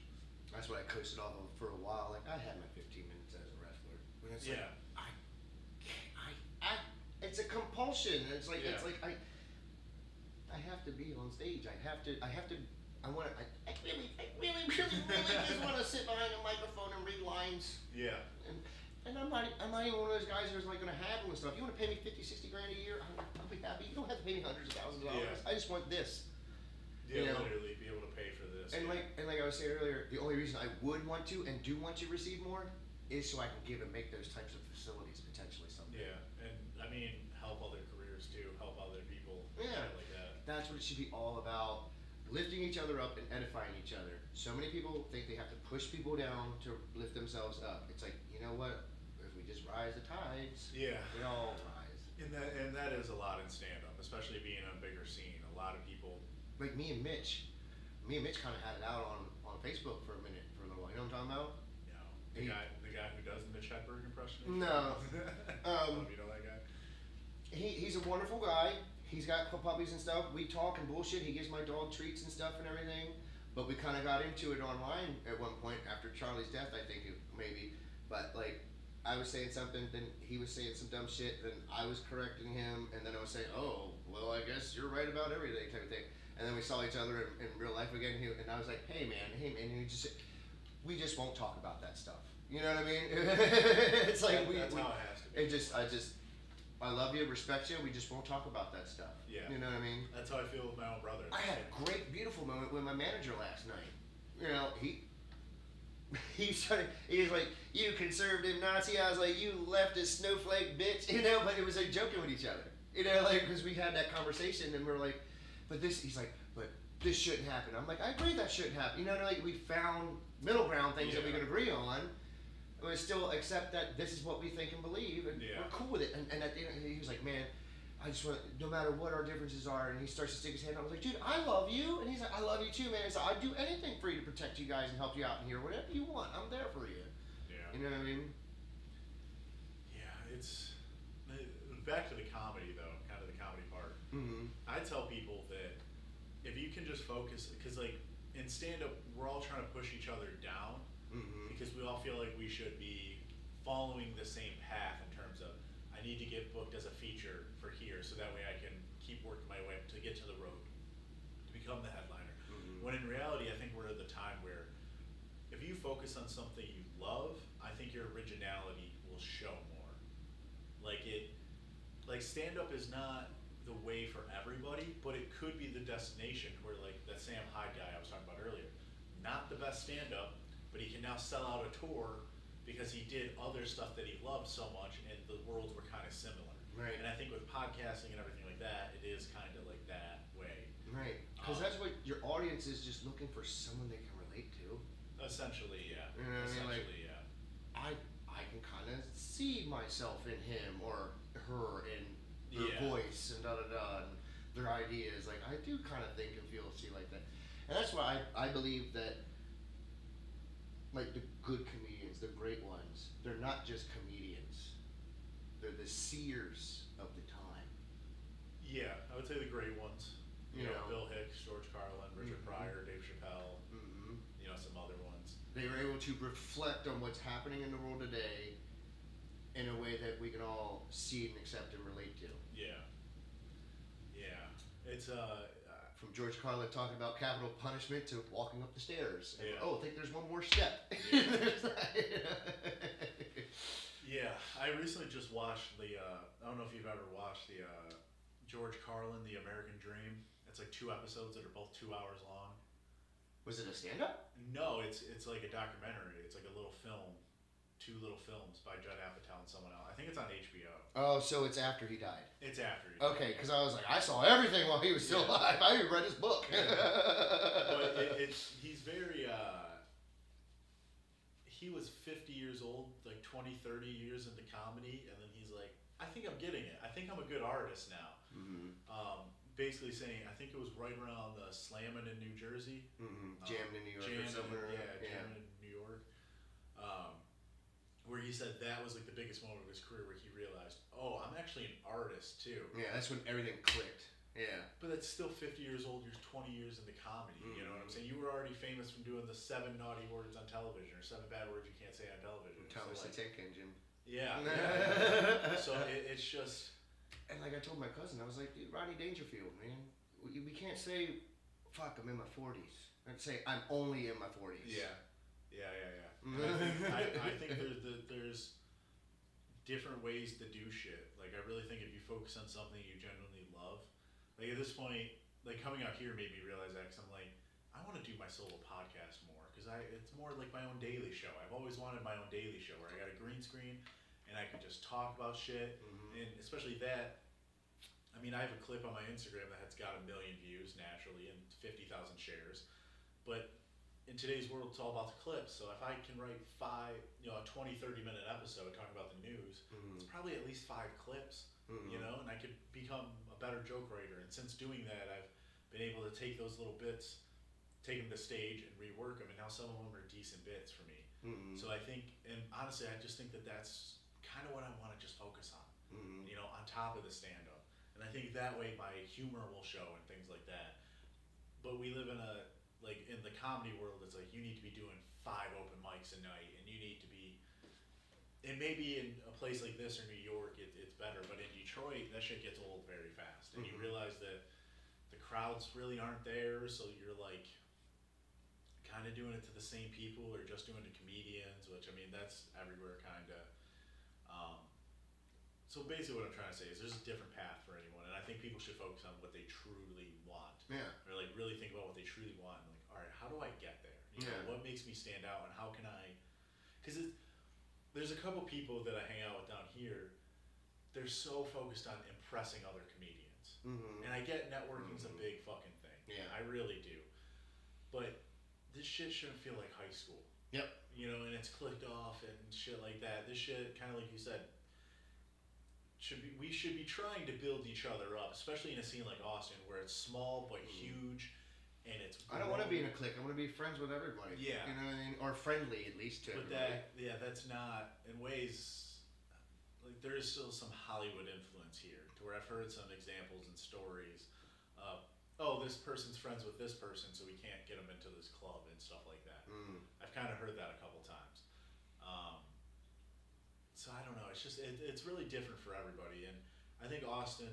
I came down here with the realistic expectation of what this scene was, because I've been doing comedy for like almost 8 years now, about to hit 8 years, and I found my first stand-up that I ever wrote when I was moving.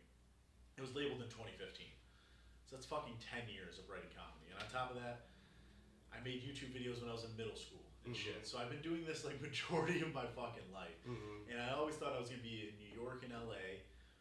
And even 2 years ago, my friends would tell me, oh, you should think about moving to Austin, you know, because everything was starting to come here. And I was like, yeah, but I feel like I have more confidence in myself to go to be that right-wing guy in New York, and I'm good enough to have people, like, to make some noise there being that. But I ended up moving to Austin because it started to become less about making it and more about just being happy. And I'm like, I could see myself being happier down here than in New York and LA. That was my big thing about moving out here too, not having delusions of grandeur anymore like I did when I was a kid, professional wrestling. Yeah, no, I totally get that. I totally get that. And it is, you gotta believe in yourself and you gotta have goals. It's my favorite thing about Monday nights is when everybody comes down the stairs from Kill Tony, just a flood of broken, shattered Yeah, even me last night, man. I've been fucking. Even me last night, I've been out here 3 months and seeing so many people get on. I'm like, when the fuck is my time? You know what I'm saying? When the fuck is my time? And for my closest friends down here, it took them 5-6 months to get on. I mean, you got on in a couple months, and I've seen some other people get on in a couple months. And I know you gotta just trust the fucking process. That's what I keep telling myself. It'll happen. Probabilities are probabilities. That one guy with the stinky hat, he was signing up for 15 months before he got on the show. But you gotta just, yeah, you gotta just trust the process and be ready when it fucking calls. Cause like I have a friend who it took him, he got on, it took him five months to get on. And people back home were like kind of telling me that they were like, oh, you know, so-and-so's thinking about moving back right when I was about to move. And I was like, oh, why? And they were like, oh, because he said he could get more stage time here than out there. Like, no, he couldn't. I was like, I see the mics every day. You know what I'm saying? Mm-hmm. And then the guy was like, oh, well, he says that. The thing about Austin, you can get Mike. Ain't gonna be the best Mike, but you can get him. That's what I'm saying. And there's more possibility to hit better crowds. Like there was one mic, I think it closed down now. It was the worst mic out here, in my opinion. But I would go there every Sunday because it would just be on my schedule. Mm-hmm. And it was fucking terrible. The last time I was there, it was a good show. There was a good little crowd in there. And there was women from Australia and the UK right there. You're not going to get that in Detroit. Mm-hmm. No one's coming to Detroit to visit. I've done comedy in front of those foreigners, another dude from Australia, guys from Eastern Europe, guys from Sweden. You're not going to get that in Detroit. It made me think of one night I had to pivot because I do cheap heat pops sometimes. Okay. And I was gonna end my set with a USA pop, you know, like a USA pop. And I realized I had like one American in the fucking crowd. When the USA shit works, though, so I had to pivot. When the USA shit works, though, it does work. I'll give you that. And because things came full circle for me, kind of thing, and I explain it like that on the stage. Like I watched Pee Wee Herman as a kid, popping that VHS, the VCR every day, and I always felt like I was kind of drawn to Texas. You know, when he's down there in the Alamo looking for his bike, and he's on the phone with Dottie, and he says, "I'm in Texas." She's like, "What?" He's like, "You don't believe me? The stars at night are big and bright," and then everybody. I do that shit sometimes too. Okay. And it works. That is funny. I did watch that movie as a kid too. It's one of my top 5 favorites. Yeah. RoboCop, Ghostbusters, The Life of Brian, Wizard of Oz, Pee-wee's Big Adventure. That's a hell of a fucking combination. It's like I always stuck to what I liked as a kid. You know what I mean? Like I always say I'm Redskins and Orioles. I don't really watch sports, but I always Redskins, and I know they're shitty ships, but I don't jump ship. Yeah, that is funny. What are your plans for comedy? Like I thought it would be a great way to network. You know what I mean? At the same time, always had an affinity and a passion for it, and it's like I want to be in every aspect of entertainment that I can be. You know, at least get a touch and a feel for all of it, and then find out where my place is exactly. Yeah. I know voice acting, that's the dream. Okay. But understanding and figuring out how to write and make a routine and perform and play with crowd, that's so much fun. Yeah. Like I really enjoy it. It's really helpful when you can see the crowd. I think that's what sucks too about the Kill Tony stage. Like, and I get that that's like a thing, you know what I mean? But Creek and the Cave does that shit too, where it's like all you can see is the light in your fucking face. You can kind of see people here and here, but that's all you can see. Right. Yeah, I have heard that. But it's like it's harder for me to interact with people. But I think the Kill Tony crowd is like that once because he doesn't want you interacting with the crowd. Yeah. You know what I mean? Yeah. Yeah. Because I was gonna say, I don't know if you were watching last night's episode. Probably. I was working a door. You were working. But there was one dude who bombed so fucking bad. Like got booed a lot and was just like kind of annoying. Mm-hmm. You know, trying to talk to the crowd in a way wouldn't go with the panel's bit, and it was just absolutely fucking insane. So I do think that show is like it's obviously it's like a test of how good of a comedian you are, but it's not really because it's only a minute, and it's like if you've been doing comedy, you know you gotta have more than a minute, you know. But it's for open micers, but it's not an open mic. Mm-hmm. You know what I'm saying? And that crowd, there's a certain energy there where like comedians, like there's a certain crowd, certain energy in every crowd, but that crowd is like, it's kind of a party, kind of not. Like they're really judging you. You know what I'm saying? Mm-hmm. Like it's such a different beast than I think a lot of people are expecting, and even. A lot of people think that's the end all. Like if you do well on there, you're gonna be good. If you don't, you're not. Like I think think Juanita keeps pretty regular, good, consistent work. But they've been on Kill Tony like 6 or 7 times. Yeah. And Juanita says that's worked out from the best. You know what I mean? Yeah, but it's kind of like there's a lot of people there that are still not. You've been on there 6, 7 times, but are you featuring for anybody yet? Mm-hmm. Are you really doing anything? Mm-hmm. And maybe in the long run it'll pay off. Because I think now being a standout character in a gimmick works, I think, to some degree too. that yes, and we're definitely at that point. As long as you don't get pigeonholed. Yeah, and we're definitely at that point because it is a show and it is like a party vibe where like that's gonna stick out and people are gonna like that. 'Cause once again, you're only doing a minute of comedy. To do 15 minutes of a character is a lot. For like a real crowd that's way tougher, in my opinion. But I do think now, like I had one friend, he got on there he waited 5 months, got on, and then he got Secret Show, and then even he was like, maybe I'll move back to Chicago. Then he got on a second time, and he did well, and then he was like, I don't think I'm moving to Chicago.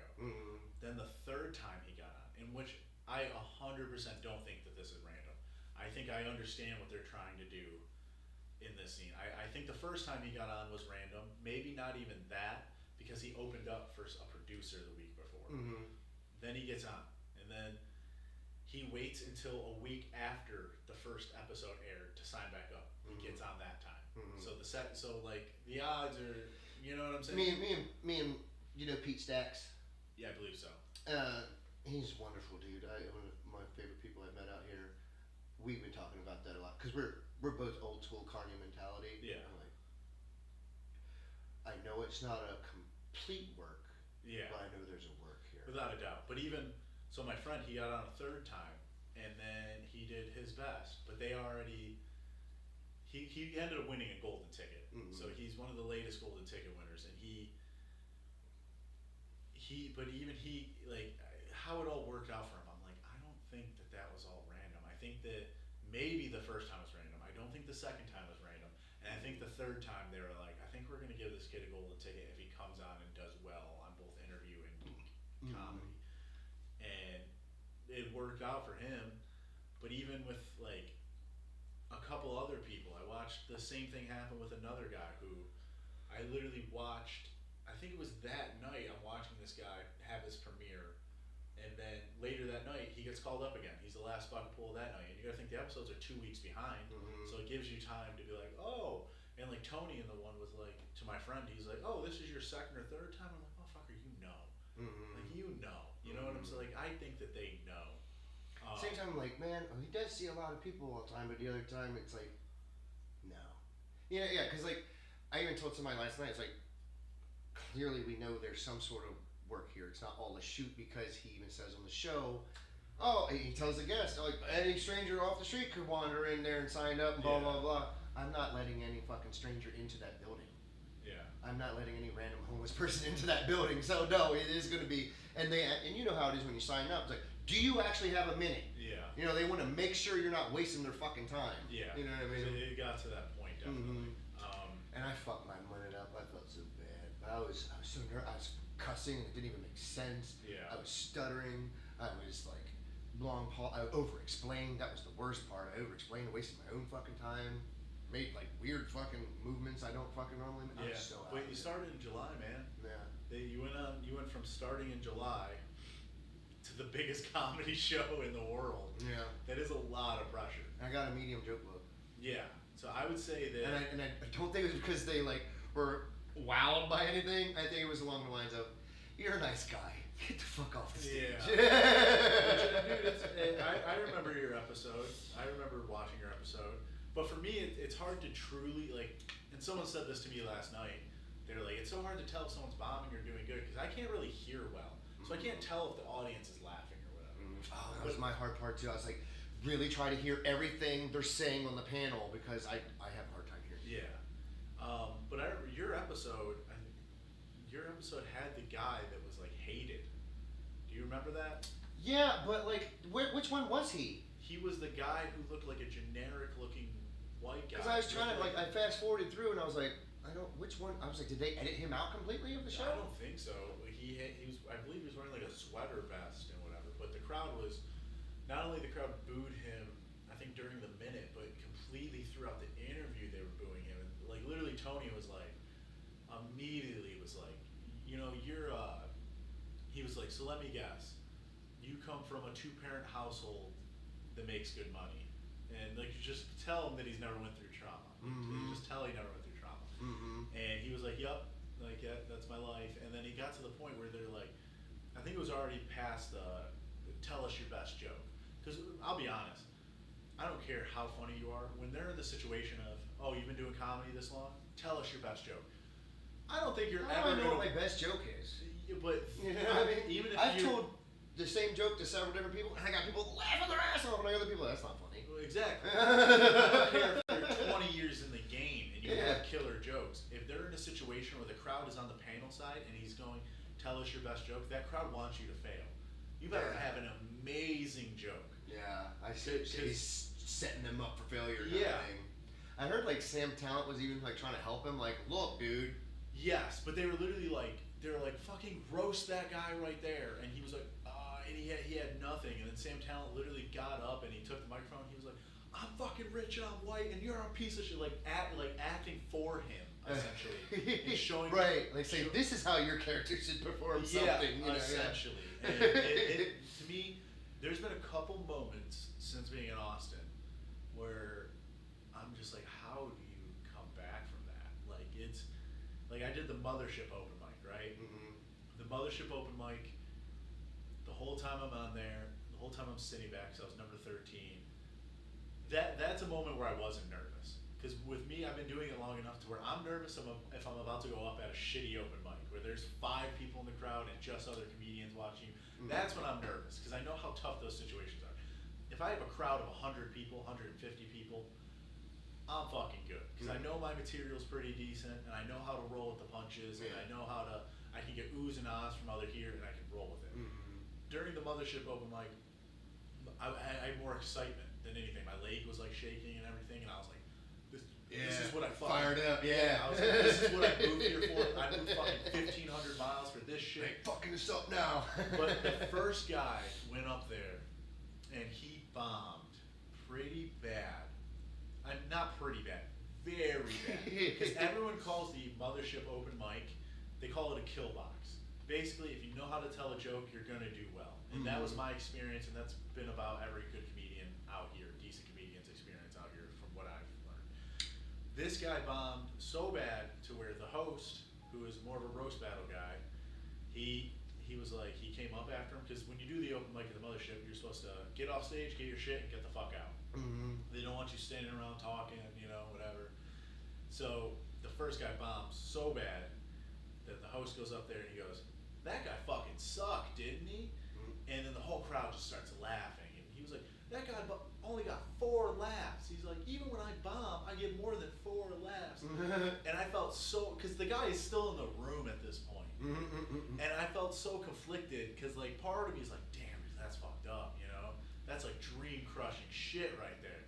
And then the other part of me is like, this is the best comedy club in the world. Like if you suck, you fucking suck.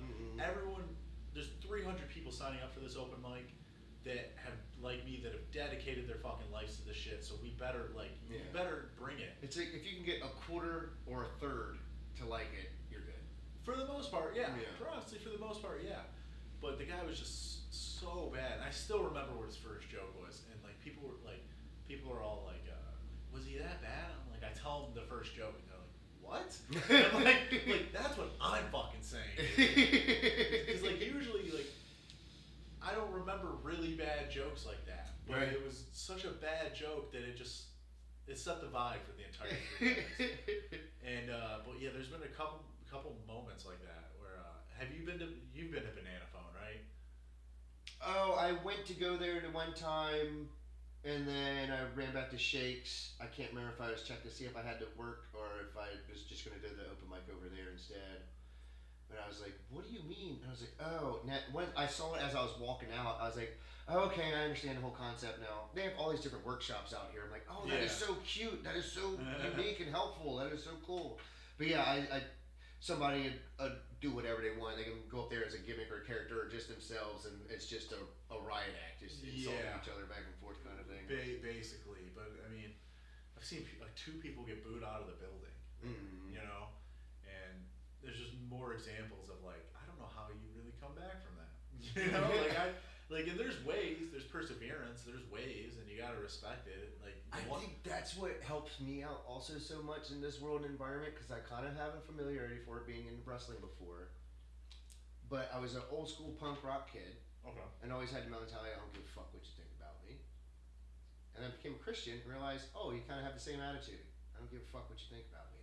You know what I mean? So it's like, end of the day, I'll still smile. I hurt. I go through the turmoil of figuring out what, because I think about conversations all the time and this and that. But I'm like, you know what?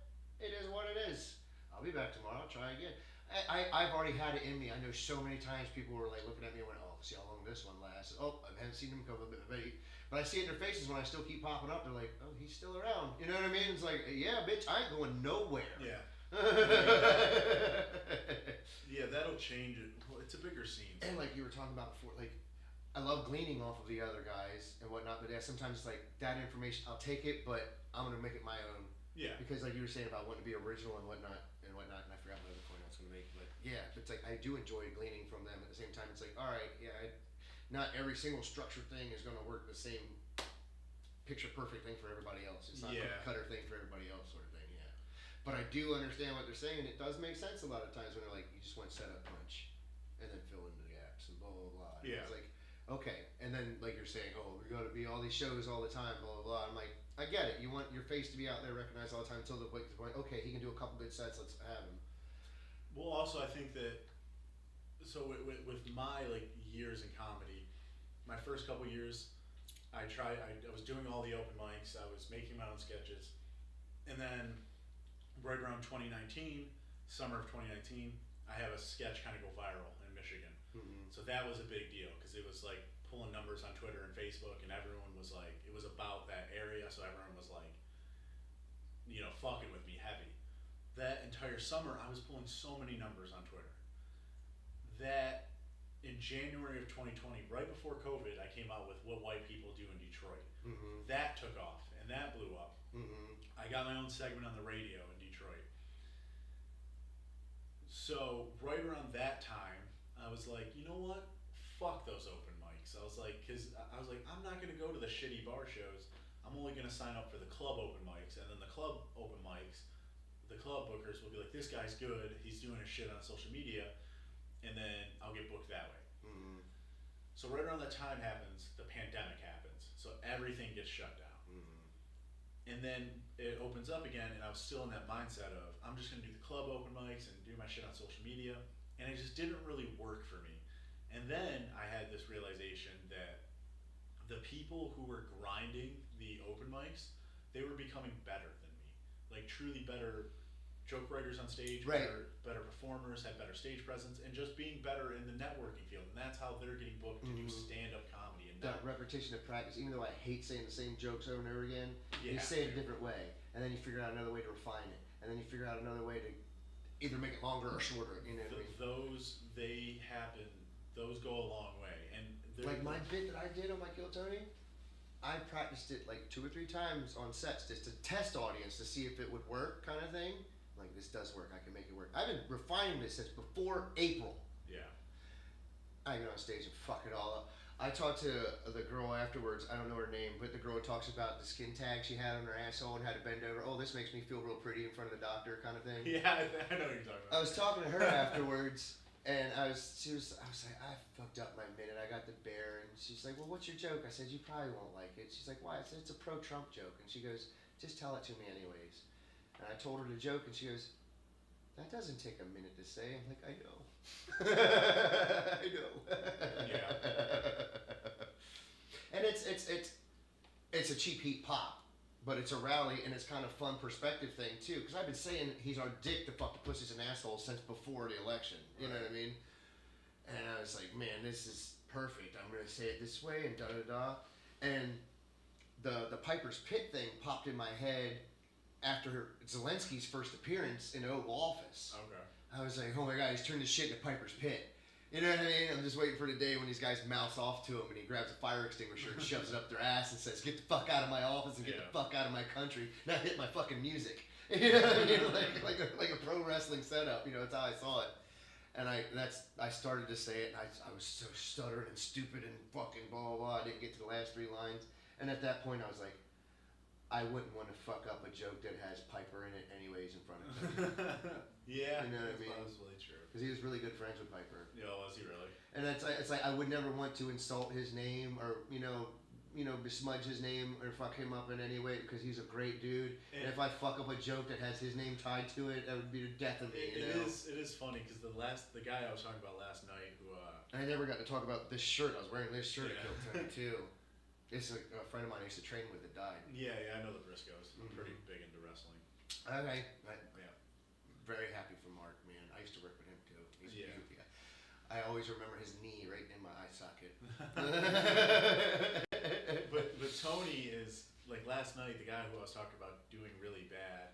I think he was talking shit about Tony. I think he opened up his set with being incoherent because he said he was really drunk, and then he started like ragging on Tony, and then he was just so unlikable. Yeah, you should have been you got to be on the level of that black dude that Tony likes that they rip on each other back and forth. David all Lucas? The time. Yeah, Lucas. Yep. I was trying to think of Lucas. Yeah, And I honestly don't think he's that funny. I think I haven't laughed at anything he said unless I just haven't seen the right stand-ups that he's done or something. But I've heard his actual longer sets are kind of. But him just like trying to talk trash, every time I've seen him. I'm like, I've seen a couple times where he's really funny, but I've seen other times where he gets smoked. Yeah. He made my kid with a cell phone. Yeah. You know? I'm just like, I don't have any animosity to him. I'm trying to shit on it. I personally haven't laughed out loud at anything that I've seen from him. Yeah, and that's how it be. But at the same time, like you were saying about the insulting, like you gotta be. It's like any friendship. It's like you gotta know who you can fucking talk shit to, before you start talking shit to them. Well, also a comedian. Comedians, you just gotta roll with the punch. You gotta be likable. That is a big part of this. I do fucked up dark political material, and I'm a white guy. People need to remember, you are the guest walking into their home. Yeah. But I mean, even for normal stand-up, I think that's one thing that, being from Detroit, and being a white guy from Detroit, I had to learn, like my friend Ronnie Rohrback, who just got on, had a great show, got Secret Show, did a 24-minute interview.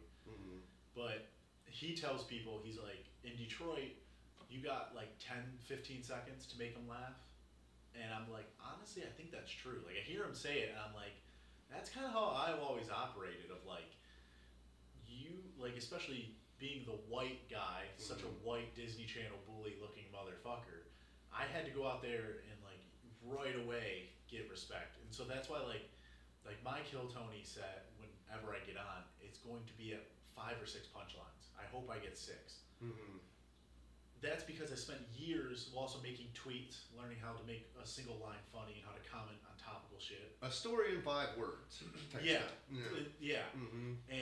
But that helped me in Detroit because people, like some of the bookers would be like, really good job with the punchlines. And I even know when I did the open mic at the Mothership, I had 23 to 25 punchlines in 3 minutes.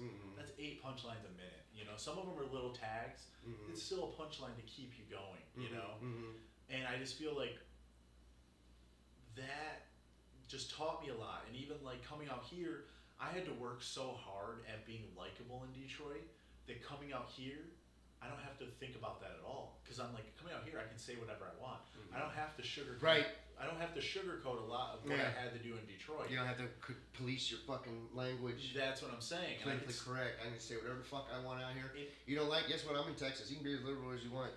I know it's Austin, but guess what? Tides are changing. Yeah, and you're 100% right. But out here, I had a realization probably maybe a month and a half ago of like, oh, I can say whatever I want. I can actually write new bits that are just completely right-wing political bits. And honestly, after he got elected, I mean, it was like a breath of fresh air. Every day felt like fucking Christmas after he got elected. I was like, dude, I feel like I can breathe again.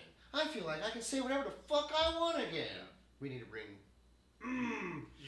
We're going to get to the point, because we were in the right direction in the 90s until Obama happened. We all fell for it. We all wanted to hope to change, but I was a liberal leftist working at the Bowen Center, working for a conservative Republican kid who was a manager who was just a few years older than me, and he was like, okay, they did a study in this elementary school, okay, and they had one kid running for president, another kid running for president. This kid's going to give you extra time at recess and free ice cream every day. And this kid's going to give you extra time at the end of the day so you can get your schoolwork done before you go home. You know, so you don't have to do your homework at home. Right. Everybody votes for the kid who gives you free ice cream. And then the teacher says, okay, who's going to pay for the ice cream? And I'm like, I wish I listened to them when I was young. So many people I wish I listened, but I know I'm right. I listen to Jon Stewart and Rachel Maddow. They're the gospel. I know fucking everything. Yeah, true. It was so, man. And then it wasn't until I met my former pastor where I tried to berate him for 9 hours straight, like I would any other Christian, and I was a good atheist, man. Yeah. I could get anybody start. Maybe this Christian thing is stupid. You know what I mean? I get them to start doubting their own faith. And I worked on this guy for 9 hours, and I was like getting upset because I'm like, you're not supposed to make sense. Right. You're a Christian. Why are you making so much sense? And he goes, I was an atheist for 36 years. And I was like, holy shit. And he was reading the Bible all that time to disprove it. Right. To show other Christians, you know what your Bible says? You know what I mean? And shit like that. And then eventually it clicked. Because he started actually trying to create his own religion. And was trying to figure out personalities and personas for each thing that we revolve around. Destiny, time, all that type of stuff. Hope. And he's like, oh my God. They already figured it out. They already have the perfect origin story. Wait a minute. You know what I mean? It just all started, he rationalized his way into believing in God. Okay. And then he actually had a literal come to Jesus moment in the shower where like Jesus like fucking split the roof open and was like a fucking Paul to Damascus type of situation where it's like, what the fuck are you, dude, just fucking stop it and accept me, dude. Oh, okay. Because he was just listening to the music to learn the music because he's going to do the audio visual department. But this Jesus is kept, and it clicked. And when I asked him, I was like, well, if our relationship is supposed to be God, why do we need this Jesus thing? And he explains the whole sacrifice and the mediator and the this and the that. I asked questions that I had when I was 11 years old. And that's another thing came full circle. I asked my Sunday school teacher and the Royal Rangers teacher, well, if God knows everything I'm going to do before I do it, why does he give me free will? You know what I mean? Yeah. And why are the Jews the chosen people? You know what I mean? I had these questions at like 11, 12 years old. Right. And I got cop-outs. I didn't get answers. And I didn't realize how actual fucking smart I was. And like, dude, you were pissing me off. And by the time I was 13, I was full-blown atheist. Okay. Yeah. Well, I feel like a lot of people are by at least 17, Yeah. 16, so. And then I was like, I'm talking to him about it, and he says, because you don't really have free will. And I was like, what do you mean? He's like, it's limited. He's like, if you believe in God, you believe in destiny. Kind of like how I was telling you about purpose while ago. Yeah, yeah. It's going to happen regardless. So here's you, here's the end. You can wander on and off the path as much as you want to. You're still going to end up where God fucking wants you.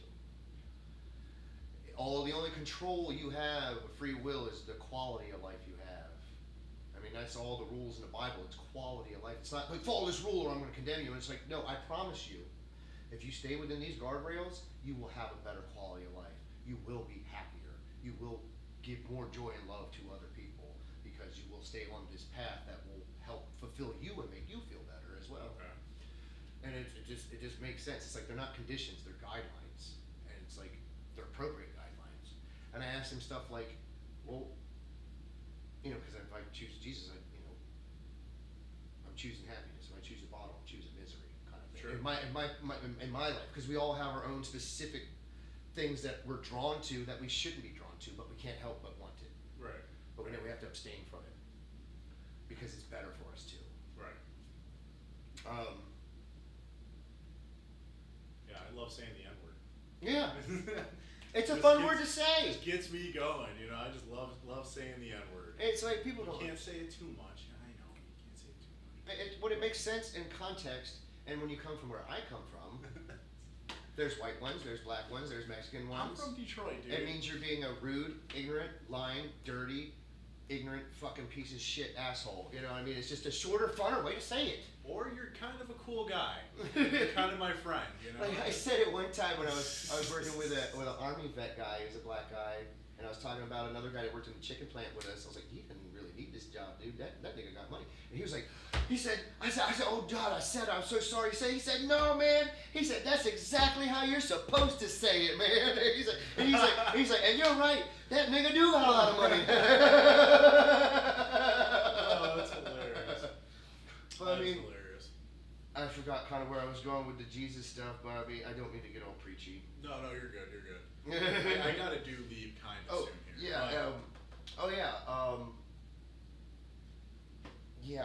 Because I was asking deeper stuff, like the free will thing, and then it would kind of like click for me. It's like, okay, it's like call it quality of life control. And I was like, why were the Jews the chosen people? And he's like, oh, because they were the only ones at the time when God was speaking to people that understood how to write a linear story and document it, and they understood numbers as well. So they were given the responsibility to carry on this message and, understand these prophecies, create, and show how it's working out and all this shit. And it started making sense because then when you and then you understand the sacrifice and everything, it just all starts clicking. And then they made Seinfeld. It's so hard. Can't blame that. You make this, it's like this weird macrame thing. And it just looks like a fucking mess, right?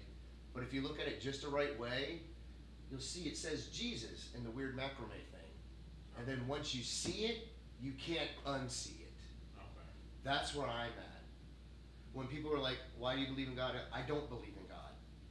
I know there's a God. I believe in his power. And I fear him and him only. And it's like, it's because I've seen it. I know it's real. And it's hard for me to try to convey that to people sometimes because they have to feel it and see it in their lives in their own way. Because that's how God really wants you to experience it. He wants you to know it and feel it in your heart and this and that. I'm like Thomas.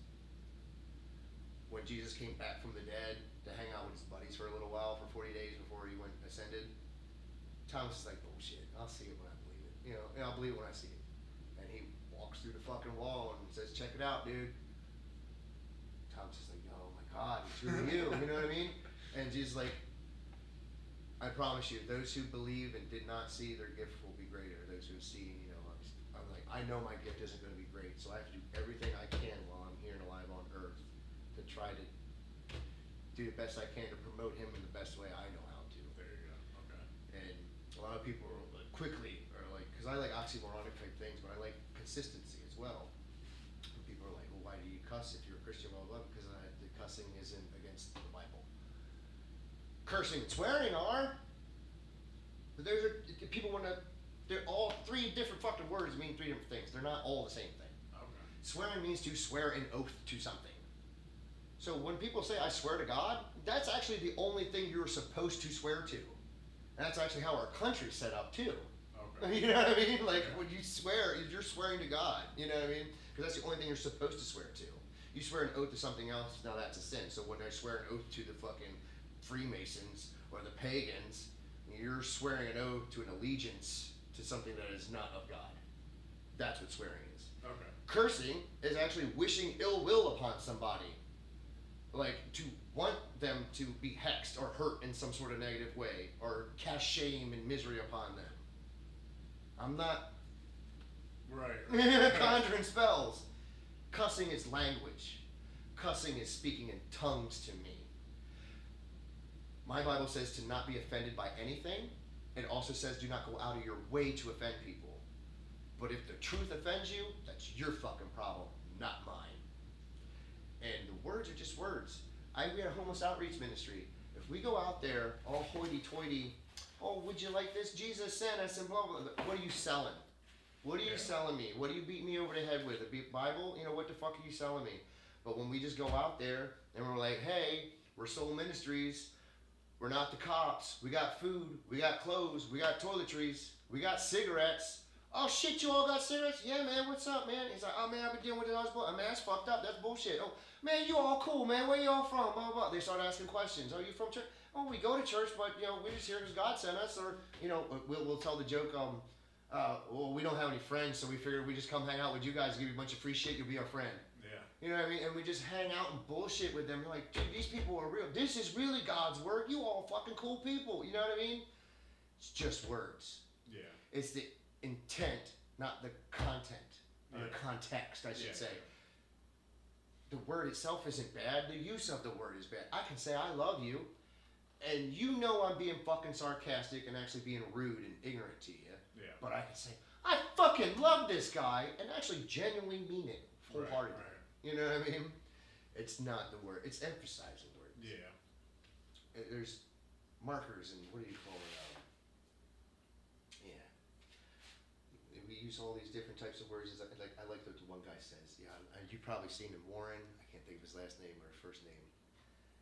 But he's like, the words we use are just the context on the surface that try to explore the deeper meanings beneath the surface. I say he's like the Elliott Smith of reason and logic. It sounds familiar. I have him. Oh, stop it. Warren.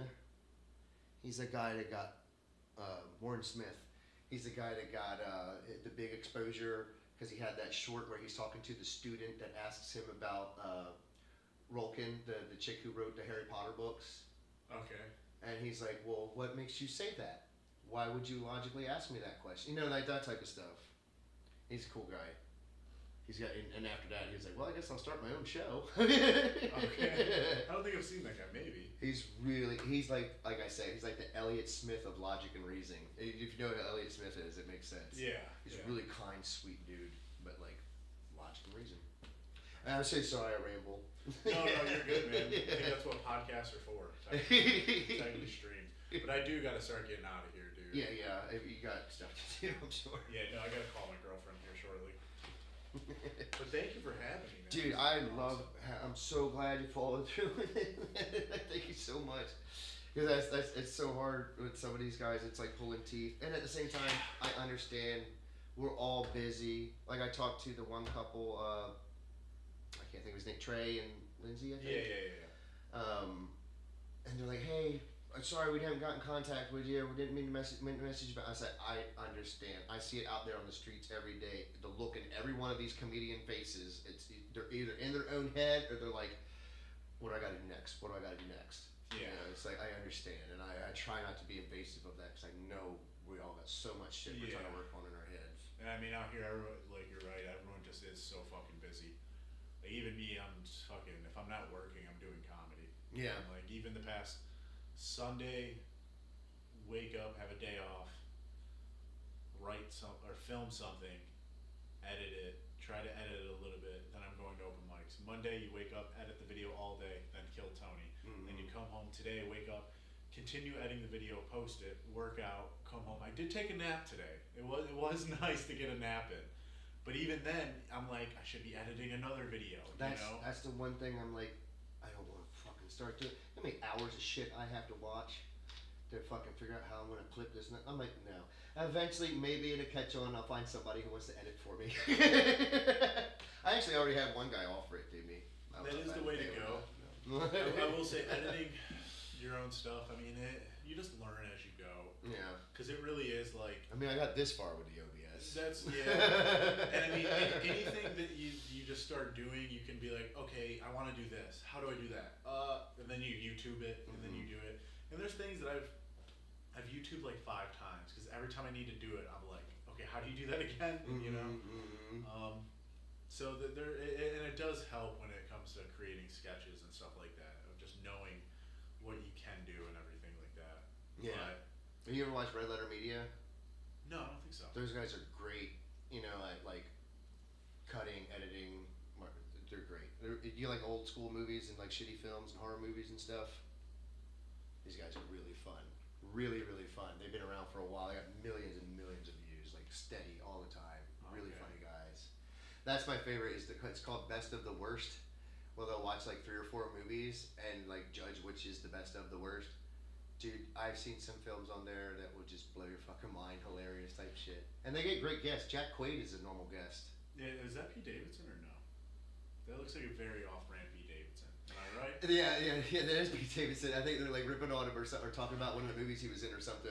I was gonna say that looks like Pete Davidson and not. Yeah, because they have a couple different segments and stuff, but that's my favorite segment. It's called Best of the Worst. The first one I saw when my cousin showed me, it was a police training video called Surviving Edged Weapons. And after watching it, I agree with what they said. It's like, dude, no wonder cops are so fucking paranoid. Everything is an edged weapon and everyone has one. That's fair. That is fair. Oh my god, I'm so sorry. Thank you so much for your time and patience with me, man. No, you're good. I'll definitely see you around, man. Yeah. Are you going to a lot of open mics right now? Yeah, it's fun. Like, I finally got my voice back. Lulu, and I think people are like, oh, where's he at? It's because Lulu's got a finger amputated and he's had to get healed up and everything. But he's doing better now. I'm doing better. I can finally do some of my voices again. Yeah, there you go. And so, like, I'm excited. And it's actually easier to do the deeper, more voices and whatnot, like Dr. Claw and shit like that, because it's like it's a little easier. I can open my throat instead of restrict it. I love that type of shit. Voice acting, she's really cool too. The charismatic voice, she's wonderful. She's like an operatic singer, but like she's never heard Guns N' Roses before. And then she hears him actual Rose singer. She's like, holy shit! And she explains what he's doing with his diaphragm and his throat and his. Yeah, it's really cool. That is funny. Alright, Thank you for having me, dude. The pizza was very good, actually. It's not bad. Like I was like, wow, and it's right here. It's Milano's Pizza right here.